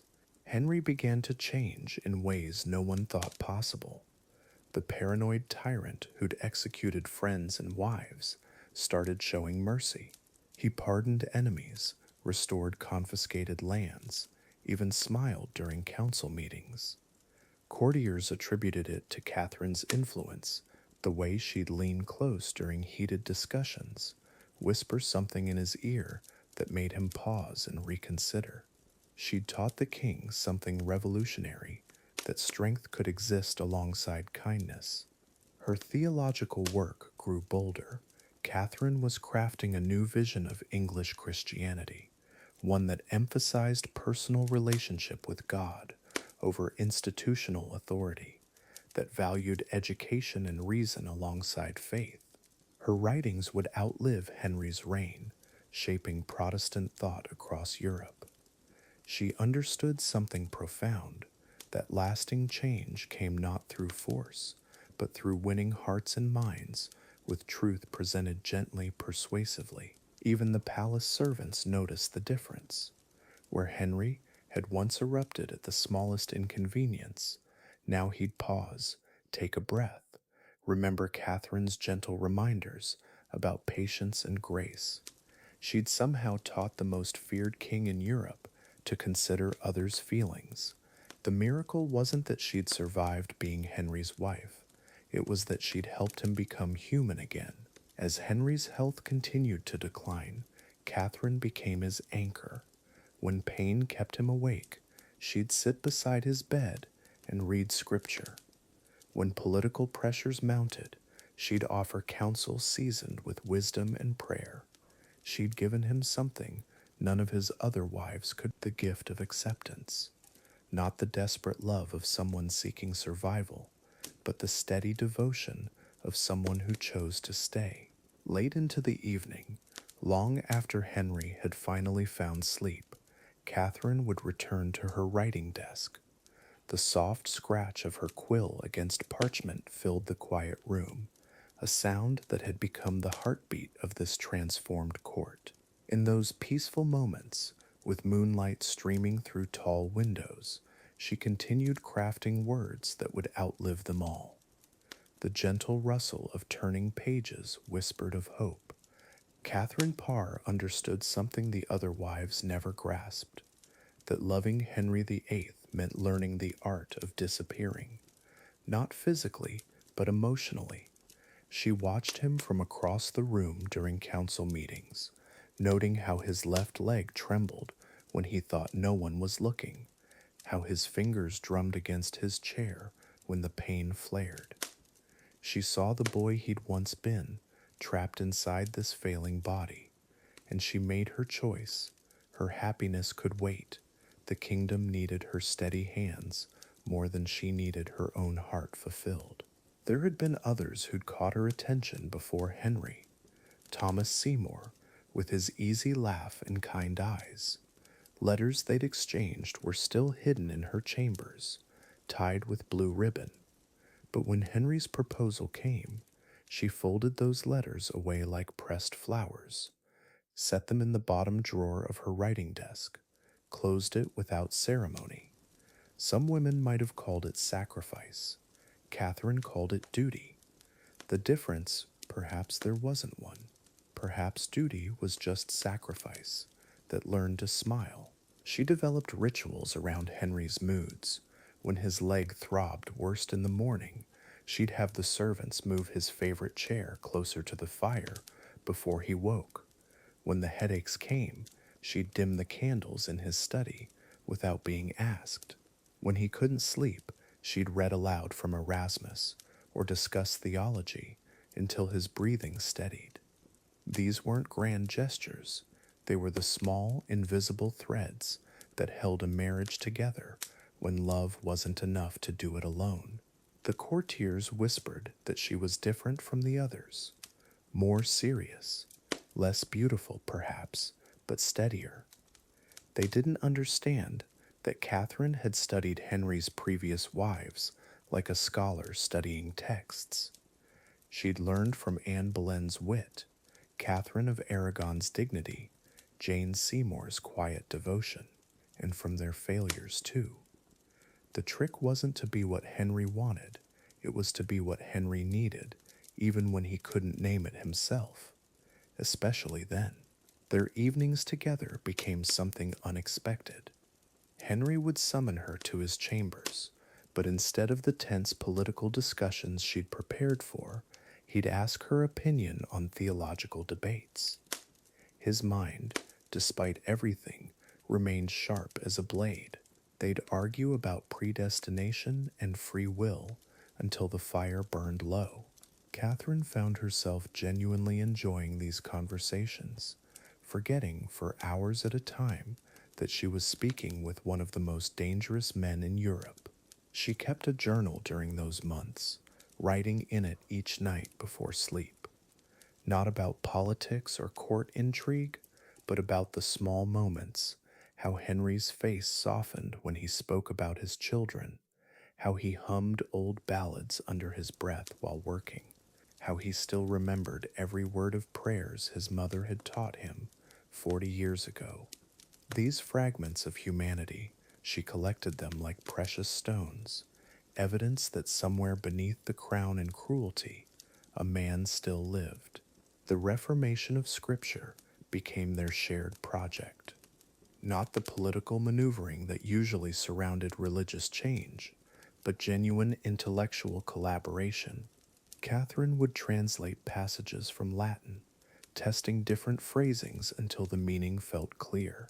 Henry would debate theological implications, his scholarly training from decades past emerging like muscle memory. For the first time in years, he seemed to remember why he'd once loved learning more than he loved power. Their discussions stretched deep into the night. She learned to read Henry's silences, the brooding quiet when his advisors brought bad news from the continent, the frustrated silence when his body wouldn't obey his will, the sad silence when he looked at portraits of his father. Catherine developed responses to each. Sometimes she'd speak, sometimes she'd simply sit nearby, her presence a reminder that he wasn't entirely alone in the world. The art of companionship, she discovered, lay mostly in knowing when not to fill the empty spaces. The other wives had tried to compete with Henry's demons, his paranoia, his rage, his need for absolute control. Catherine chose a different approach. She acknowledged those demons existed, then quietly worked around them. When he flew into rages at his counselors, she'd wait until the storm passed, then help him draft more measured responses. She became his translator, turning his fury into policy that wouldn't later embarrass him, a skill more valuable than beauty, and infinitely more dangerous. There were nights when Henry couldn't bear to be touched. The pain in his leg made him irritable, suspicious of everyone's motives.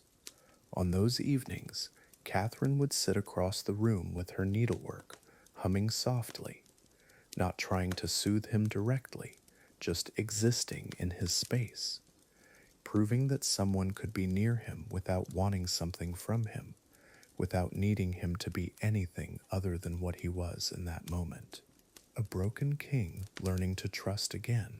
She never asked about the other wives directly, but she studied them through Henry's stories, how he'd light up describing Catherine of Aragon's intelligence, then grow cold remembering her defiance, how his voice would crack slightly when speaking of Jane Seymour, how his jaw would tighten at any mention of Anne Boleyn. Catherine absorbed these lessons, understanding that she was married not just to Henry, but to the ghosts of 5 other women who'd tried and failed to save themselves. The Reformed prayer book became their evening ritual. Catherine would read selected passages aloud, her voice steady and warm in the candlelit chamber. These weren't performances of piety. They were genuine attempts to find comfort in words that had been stripped of their Latin complexity. Simple prayers for simple hopes. Health, peace, forgiveness for past mistakes. Henry would close his eyes and listen, and sometimes Catherine could see the tension leave his shoulders, one verse at a time. She discovered that intellectual partnership could create its own kind of intimacy. When they worked together on theological questions, Henry forgot to be suspicious of her motives. His natural curiosity emerged, the scholar who'd once impressed European courts with his learning. They'd debate fine points of Scripture until dawn, and Catherine realized this was probably closer to real marriage than anything Henry had experienced before. 2 minds meeting as equals, despite everything else. The servants noticed the change in Henry's household. Fewer sudden executions, less screaming from the royal chambers. more quiet conversations that stretched past midnight. Catherine's influence worked like water wearing away stone so gradually that Henry himself didn't notice it happening. She wasn't trying to control him, she was simply creating space for the better parts of his nature to surface. Sometimes that's all a marriage can do, create space for two people to remember who they might have been. On particularly difficult nights, when Henry's pain made him impossible to comfort, Catherine would open the Reformed prayer book to a passage they'd worked on together. Her voice would fill the darkness with words about mercy and healing, about finding peace in the midst of suffering.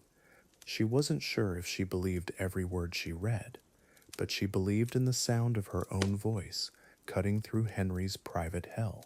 Sometimes faith was just the decision to keep speaking into the silence, and so she read to him on that final evening of our chapter, words about forgiveness and grace flowing through the darkened chamber like a gentle river.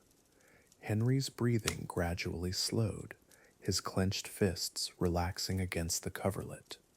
For the first time in months, his face looked peaceful. Catherine closed the book softly, but continued reciting from memory. She'd given up her own happiness for this moment, for the sight of a troubled king finally finding rest. Perhaps that was love's truest definition, not passion, but the willingness to stand guard over someone else's peace. Chapter 12. The Sun Sets on a Reign. By January 1547, Henry VIII was no longer the towering presence that had once commanded England with iron will. His body, ravaged by decades of excess and what modern doctors suspect was diabetes, had become his prison. The ulcers on his legs wept constantly, and the smell of decay followed him through the corridors of Whitehall Palace. At 55, he moved like a man twice his age. Catherine Parr had learned to read his moods by the sound of his breathing. When it came shallow and quick, she knew the pain was winning. When it deepened into something closer to a growl, she understood his frustration with his failing body. She would enter his chambers carrying books, knowing that reading to him was one of the few pleasures that could still reach him through the fog of constant discomfort. The king who had once danced until dawn now struggled to climb a flight of stairs. His courtiers had learned to avert their eyes when servants carried him in a chair, not from shame, but from the terrible recognition that mortality had finally caught up with England's most infamous monarch. The man who had defied the Pope, had broken with Rome, could not defy the simple reality of his own flesh failing him. Catherine would sit beside his bed in the early morning hours, when the palace was quiet and Henry's guard was down. These were their most honest moments, when he would sometimes speak of regrets without the bluster and justification that had defined his public persona. She never judged, never offered empty comfort, just listened as this complicated man tried to make sense of the wreckage he'd left behind. His physicians whispered among themselves about the king's condition, but none dared speak the truth aloud. To predict a monarch's death was treason, even when that death was written clearly across his fevered face and labored breathing. They mixed their potions and applied their treatments, knowing they were merely performing a ritual that fooled no one, least of all the dying king himself. Henry's appetite, once legendary, had dwindled to almost nothing. Food brought no pleasure, only the mechanical necessity of staying alive a little longer. Catherine would tempt him with broths and soft breads, sitting patiently as he managed a few spoonfuls. She understood that these small victories, these moments when he managed to eat, were all that remained of his once mighty will to live. The courtiers who had once competed for his attention now found excuses to avoid his presence. Death has its own smell, its own atmosphere that makes the living uncomfortable. But Catherine remained constant. Her loyalty wasn't to the crown or the power, but to the human being beneath all the titles, to the man who had trusted her enough to show his weakness. On his better days, Henry would insist on conducting business from his bed.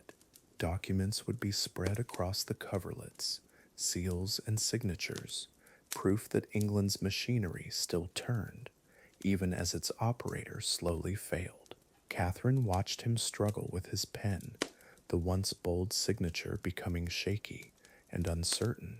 Power, she realized, was the only medicine that still worked on him. The nights were the hardest. Pain kept sleep at bay, and in the darkness, without the distractions of court business, Henry faced the full weight of what he'd done. Catherine would read to him from religious texts, not because she thought they would save his soul, but because the familiar rhythms of the words seemed to quiet something restless in his mind. January 28th, 1547.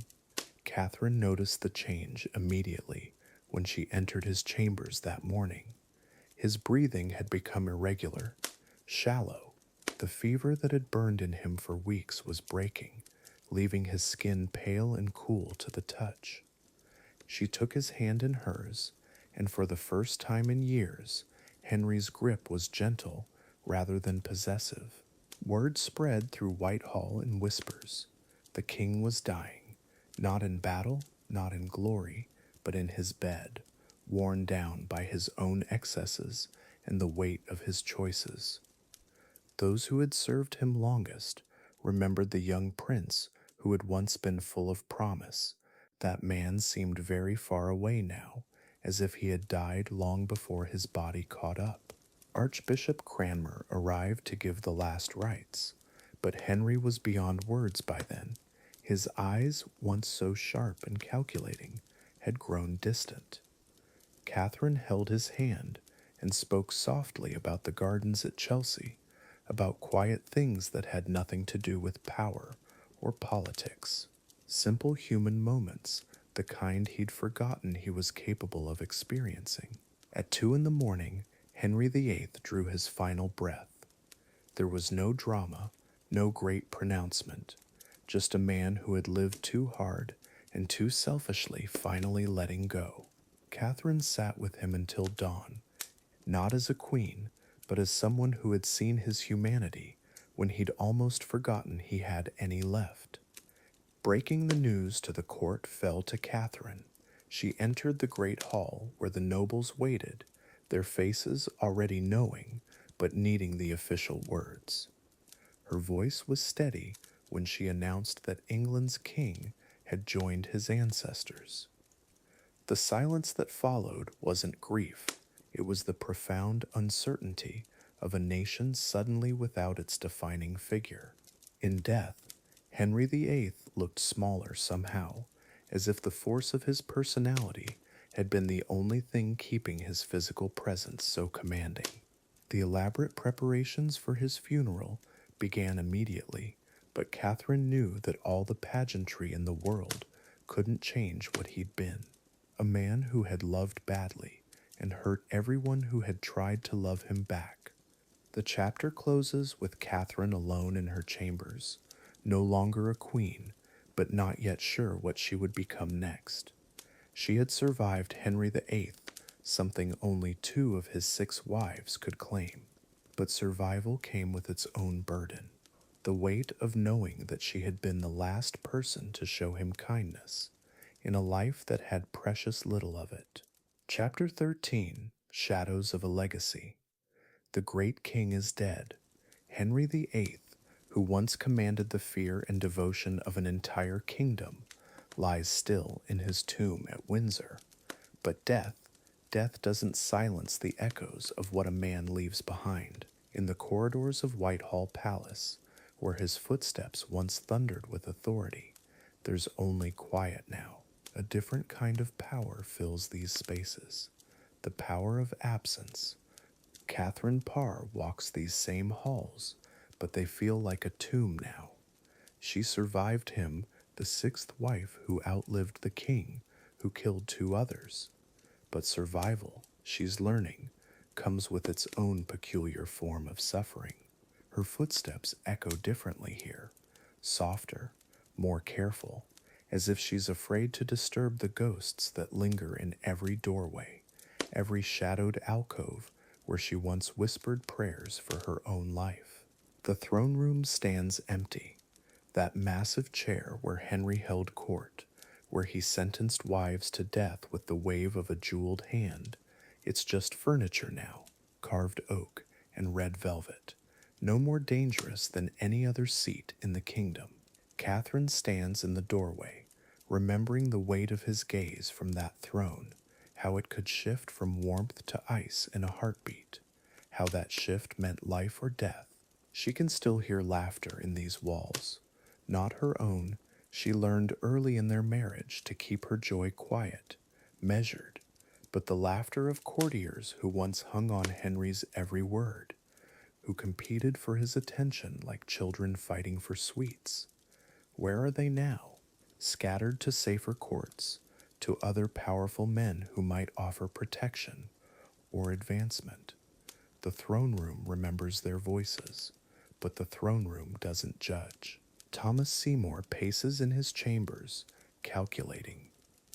With Henry gone, the power structure of England trembles like a house built on sand. Edward, the boy king, is only 9 years old. Someone must guide him.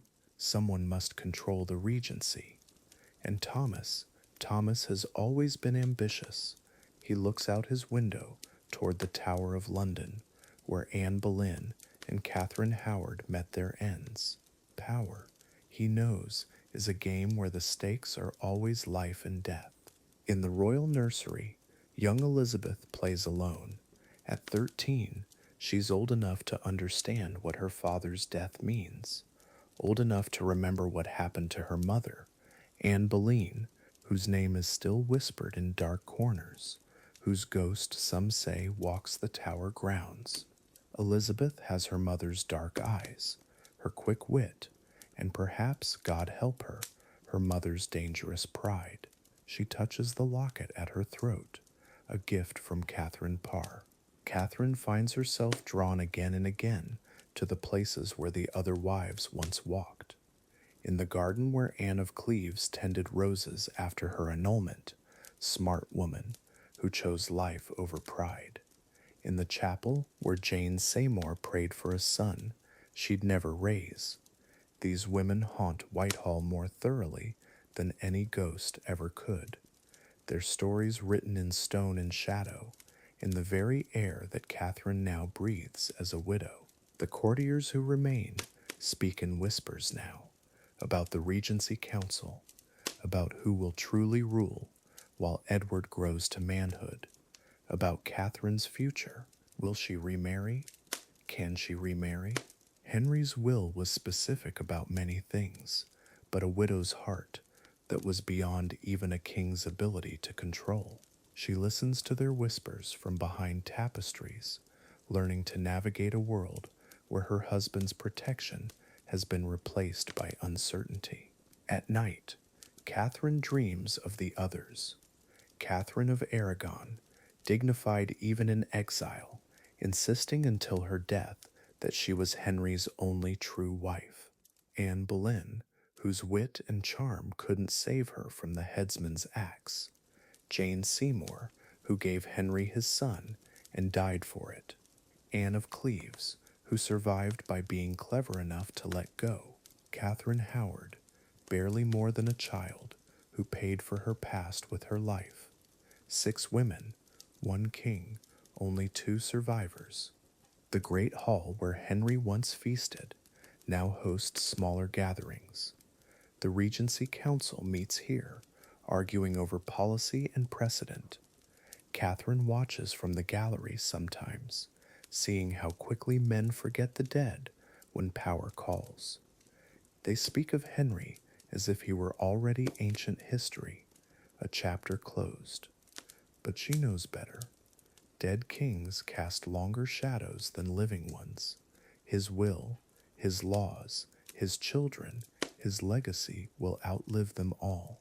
In her private chambers, Catherine keeps a letter, hidden between the pages of her prayer book, where no searching eyes might find it. A letter from Thomas Seymour, Henry's former brother-in-law, Jane Seymour's ambitious brother. The words are careful, respectful, but underneath the courtesy, she can read something else. Hope, possibility, maybe even love. The very idea terrifies and thrills her in equal measure. She's forgotten what it feels like to be wanted rather than endured. The servants move differently through the palace now. Less urgency, less fear. Under Henry, every footstep had to be calculated, every word measured. A king's rage could fall on anyone, from the highest lord to the lowest scullery maid. Now there's a different rhythm to palace life, quieter, almost tentative, as if everyone's learning to breathe again after holding their breath for decades. But freedom, Catherine knows, comes with its own dangers. She visits Henry's tomb at Windsor only once. The marble is cold under her palm, carved with Latin phrases about eternal rest and divine judgment. The man who terrorized England for 38 years sleeps peacefully now, his body finally at rest from the pain that drove so much of his later cruelty. Catherine whispers a prayer, not for his soul, but for all the women who couldn't escape him, for the two who found their peace only in death. Spring comes to England, and with it, change. Catherine can feel it in the air, in the way courtiers look at her now. Not as Henry's sixth wife, the one who survived, but as Catherine Parr, a woman with her own future to write. Thomas Seymour's letters grow bolder. The Regency Council grows more divided, and Catherine begins to remember who she was before she became a queen, before fear became her closest companion. In the end, perhaps this is Henry's truest legacy, not the church he broke from Rome, not the monasteries he destroyed, not even the son who will struggle to fill his shadow. His legacy lives in the women who survived him, in Catherine's careful steps through palace corridors, in Elizabeth's watchful eyes, in the memory of Anne Boleyn's final prayer. 6 wives, 6 women who learned that love and power make dangerous bedfellows. Catherine stands again in the empty throne room as evening light fades through the tall windows. The chair that once held England's most dangerous king is just empty space now, but she can feel the weight of what comes next, the choices she must make, the life she might finally claim as her own. She turns away from the throne, and for the first time in years, she doesn't look back. The shadows of the past grow longer, but tomorrow belongs to the living. Chapter 14, Reevaluation of Romantic Ruins. By 1536, something fundamental had shifted in Henry's mind. The jousting accident 2 years earlier had changed more than just his leg.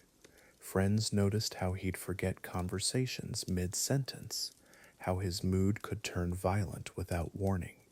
The man who once wrote love poetry now spoke of his wives like chess pieces, to be moved or removed. His courtiers whispered about the king's increasingly erratic behavior, but none dared voice what they truly suspected, that Henry's brain itself had been damaged beyond repair.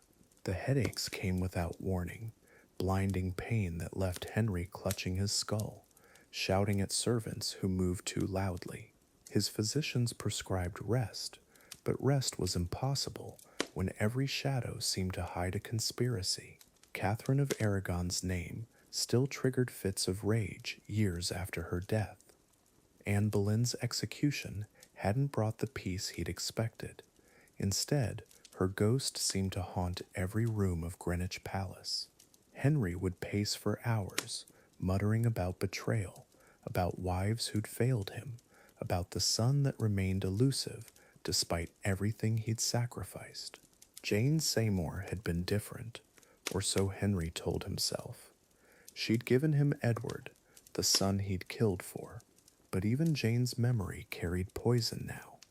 He'd genuinely grieved her death, yet within days he was asking Cromwell about potential new brides.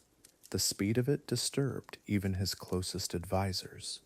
Love and necessity had become so tangled in Henry's mind that he couldn't separate them anymore. Each wife represented not just a woman, but a solution to problems that seemed to multiply faster than his marriages could solve them. The pattern was becoming impossible to ignore. Anne of Cleves had been a political arrangement that felt like personal humiliation. Henry convinced himself she was hideous, though portraits suggest otherwise. The rejection wasn't really about her appearance. It was about Henry's growing inability to tolerate anything that didn't match his exact expectations.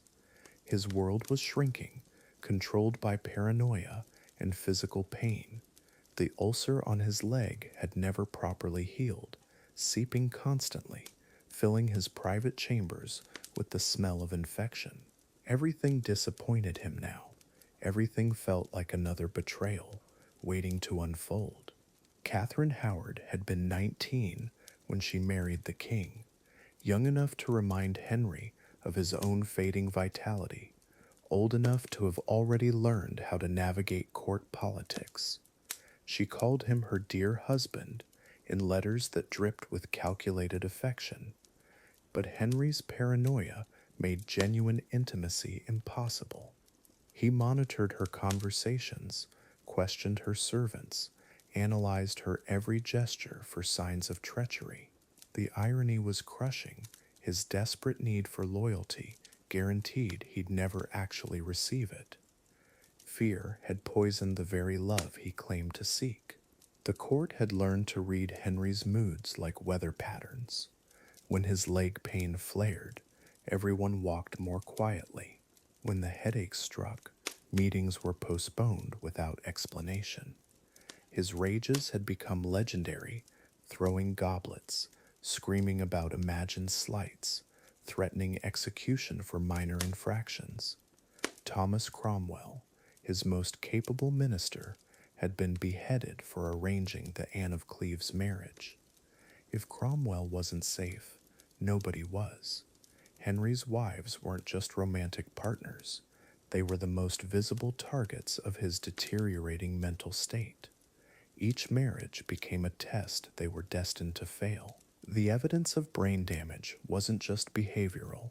Henry's handwriting had changed after the 1536 accident, becoming more erratic and difficult to read. He developed a pronounced limp that affected his gait, making him self-conscious about public appearances. The man who once danced for hours now struggled to climb stairs. Physical decline fed psychological paranoia. If his body was betraying him, surely everyone else was too. His wives bore the brunt of this logic. They were expected to love a man who was systematically destroying his capacity to be loved. Catherine Parr understood the assignment in ways her predecessors hadn't. She was 31 when she married Henry, mature enough to recognize his deteriorating condition, wise enough to navigate it carefully. She became less a wife than a nurse, managing his moods, treating his ulcerated leg, reading to him during the worst headaches. Catherine survived because she stopped expecting romance and started providing comfort. She gave Henry what his damaged brain could actually accept, not passion, but the gentle management of his declining years. It was a kind of love, perhaps the only kind he could handle anymore. The pattern becomes clear when you map it chronologically. Each marriage represented Henry's attempt to solve problems that existed primarily in his own deteriorating mind. Catherine of Aragon couldn't give him a son, but the real issue was Henry's growing obsession with male heirs as the only measure of divine approval. Anne Boleyn couldn't satisfy his emotional needs, but Henry's capacity for emotional satisfaction was being eroded by brain trauma and chronic pain. The wives weren't failing him, they were trying to love a man who was becoming incapable of receiving love. His final years were marked by increasing isolation. Henry spent long hours alone, studying maps of battles he'd never fought, reading about kings who'd managed to secure their dynasties. The weight had ballooned to nearly 300 pounds, making movement painful even without the leg injury. Servants reported finding him asleep at his desk, surrounded by letters from potential brides he'd never sent. The man who once charmed European courts could barely maintain conversations with his own household staff. Romance had become another diplomatic transaction, another problem to solve rather than joy to experience.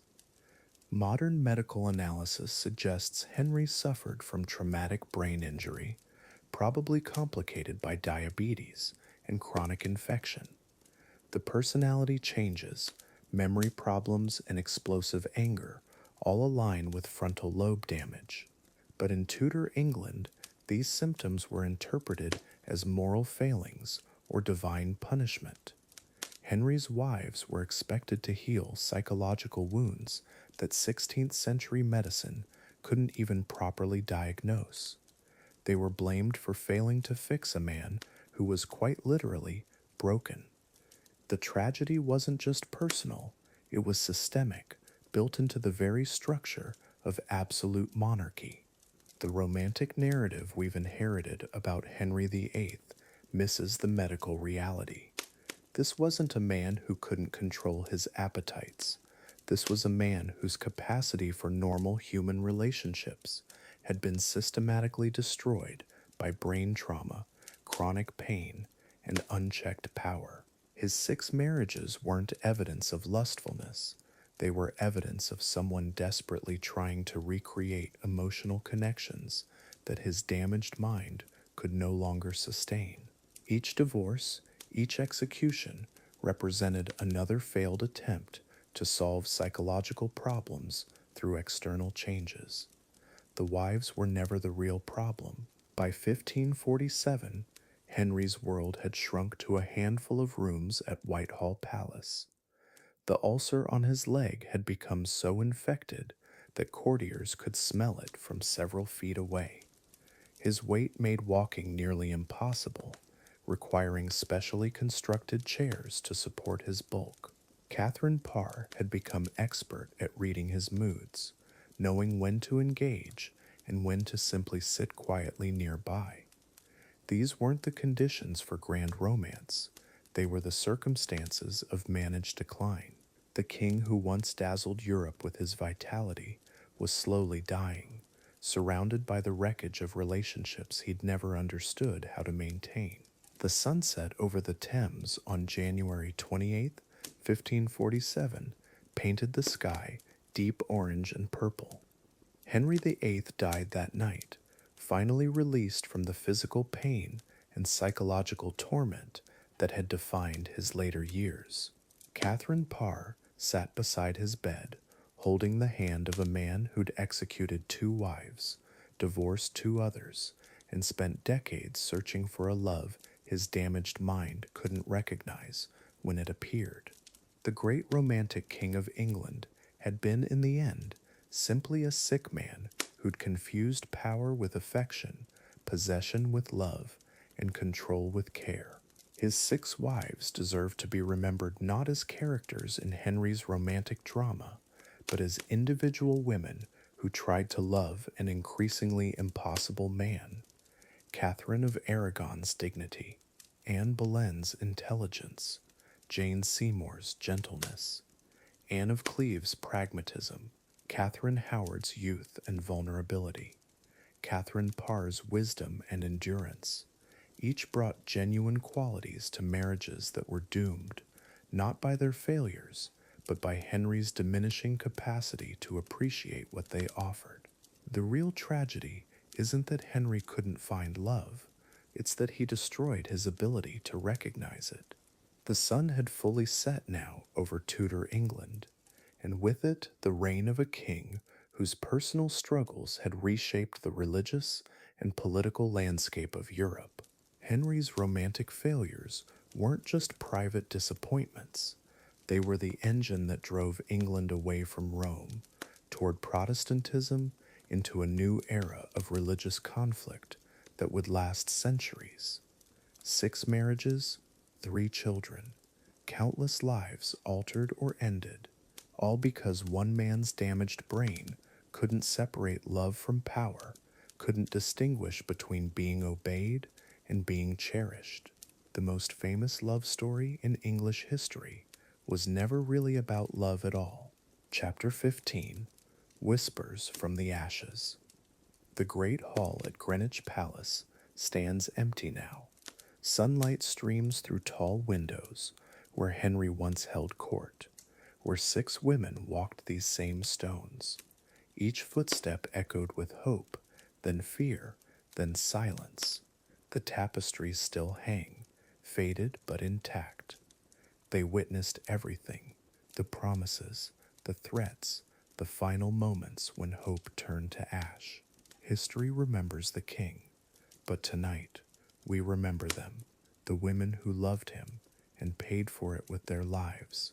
Catherine of Aragon, 24 years of marriage reduced to a single word: annulment. She never understood how love could become such a weapon. In her final letter to Henry, she signed herself Catherine the Queen, not the divorced wife, not the cast aside woman, the Queen. Even as she lay dying in that cold castle, abandoned and alone, she held on to that truth. Her dignity became her rebellion, her faith, her fortress. She refused to disappear quietly into history's footnotes. Anne Boleyn, the woman who changed England forever. She wanted to be queen, yes, but she also wanted to matter, to leave her mark on a world that gave women so few choices. She loved books, debate, music that made her heart race. Henry saw beauty and wit, but Anne was so much more than his obsession. She was a mother who kissed her daughter's forehead one last time, a woman who walked to the scaffold with her head high, speaking of mercy even as the executioner sharpened his sword. Jane Seymour, the gentle one who gave Henry his son. She died 12 days after childbirth, fever burning through her body while Henry celebrated his heir. Jane never got to see Edward grow up, never got to teach him kindness or show him how to hold a book properly. She became a ghost in her own story, remembered only for the boy she brought into the world. But she had dreams too, gardens she wanted to plant, songs she hummed while embroidering, a life barely begun before it ended. Anne of Cleves, the foreign princess who became the lucky survivor. Henry called her a horse. Historians remember her as plain, grateful for her freedom, but Anne was clever enough to play the game perfectly. She agreed to the annulment, accepted the generous settlement, and lived 30 more years in comfort. She outlived Henry by 10 years. Sometimes survival is the greatest victory. She learned to speak English, made friends, threw parties. She chose happiness over heartbreak, the smartest decision any of Henry's wives ever made. Catherine Howard, just a teenager when they placed the crown on her head. People called her foolish, reckless, a girl who threw away a kingdom for love. But what if she was just young? What if she looked at this aging, diseased king and dreamed of someone who could make her laugh without calculating the political cost? Thomas Culpeper was handsome, charming, close to her own age. She wrote him letters in her careful script, signing them "Your loving servant," love letters that became her death warrant. Catherine Parr, the scholar who married a monster and somehow emerged with her faith intact. She wrote books, translated prayers, debated theology with the greatest minds in England. Henry's leg was rotting by then, his temper explosive, his paranoia legendary. Catherine walked that razor's edge for 4 years, calming his rages, nursing his wounds, raising his daughters. She survived because she understood something the others missed. Henry feared intelligent women, but he also needed them. She became indispensable by becoming invisible when necessary. But what about Henry, the man behind the monster? Modern doctors look at his symptoms and see traumatic brain injury. That jousting accident in 1536, the one that left him unconscious for 2 hours. After that, his personality changed, more violent, more paranoid, less capable of genuine connection. The charismatic young prince who wrote love songs slowly disappeared. In his place, a tyrant who saw enemies everywhere, even in the women who loved him most. The injury that changed English history forever. Power corrupts, yes, but brain damage destroys. Henry's later years read like a medical textbook of traumatic injury symptoms, sudden rage, memory problems, inability to form lasting emotional bonds. The king who once danced until dawn became a man who executed wives on suspicion alone. His courtiers learned to read his moods like weather patterns. When the storm clouds gathered behind his eyes, smart people disappeared. The palace became a place where love was measured in survival, not heartbeats. 6 women, 6 different endings, 2 executed for adultery. They probably never committed. One died in exile, heartbroken, but spirit intact. One died in childbirth, body failing while Henry celebrated. One saved herself through cleverness and compromise. One survived through scholarship and strategic silence. They shared nothing except the misfortune of catching a tyrant's eye. Each thought she could manage him, change him, maybe even save him. Each learned too late that Henry VIII was beyond saving. History remembers Henry as larger than life, the king who broke with Rome, the monarch who created the Church of England, the man who changed the course of Western civilization. But strip away the crown, the palaces, the power, and you find something smaller. A damaged man who confused control with love, possession with devotion, who turned marriage into a blood sport and called it politics. 6 women paid the price for one man's inability to heal from wounds, both physical and emotional. Their portraits hang in museums now. Tourists snap photos, read plaques, move on to the next display. But if you look closely, really look, you can see it in their eyes. That moment when they realized who they'd married. Catherine of Aragon's resigned sorrow, Anne Boleyn's defiant fear, Jane Seymour's gentle confusion, Anne of Cleves' careful calculation, Catherine Howard's desperate youth, Catherine Parr's guarded intelligence. They're all there, frozen in oil paint, whispering warnings across the centuries. We want our historical villains to be simple: evil kings, wicked stepmothers, tyrants born with black hearts. But Henry VIII was more complicated than that. A Renaissance prince who loved music and poetry, a scholar who spoke 4 languages, a man who wrote love letters so beautiful they could make angels weep. And then the accident, the brain injury, the slow transformation from lover to executioner. Sometimes the most terrifying monsters are the ones who started out human. Tonight, as you drift toward sleep, remember them differently, not as wives of a famous king, but as women with their own dreams.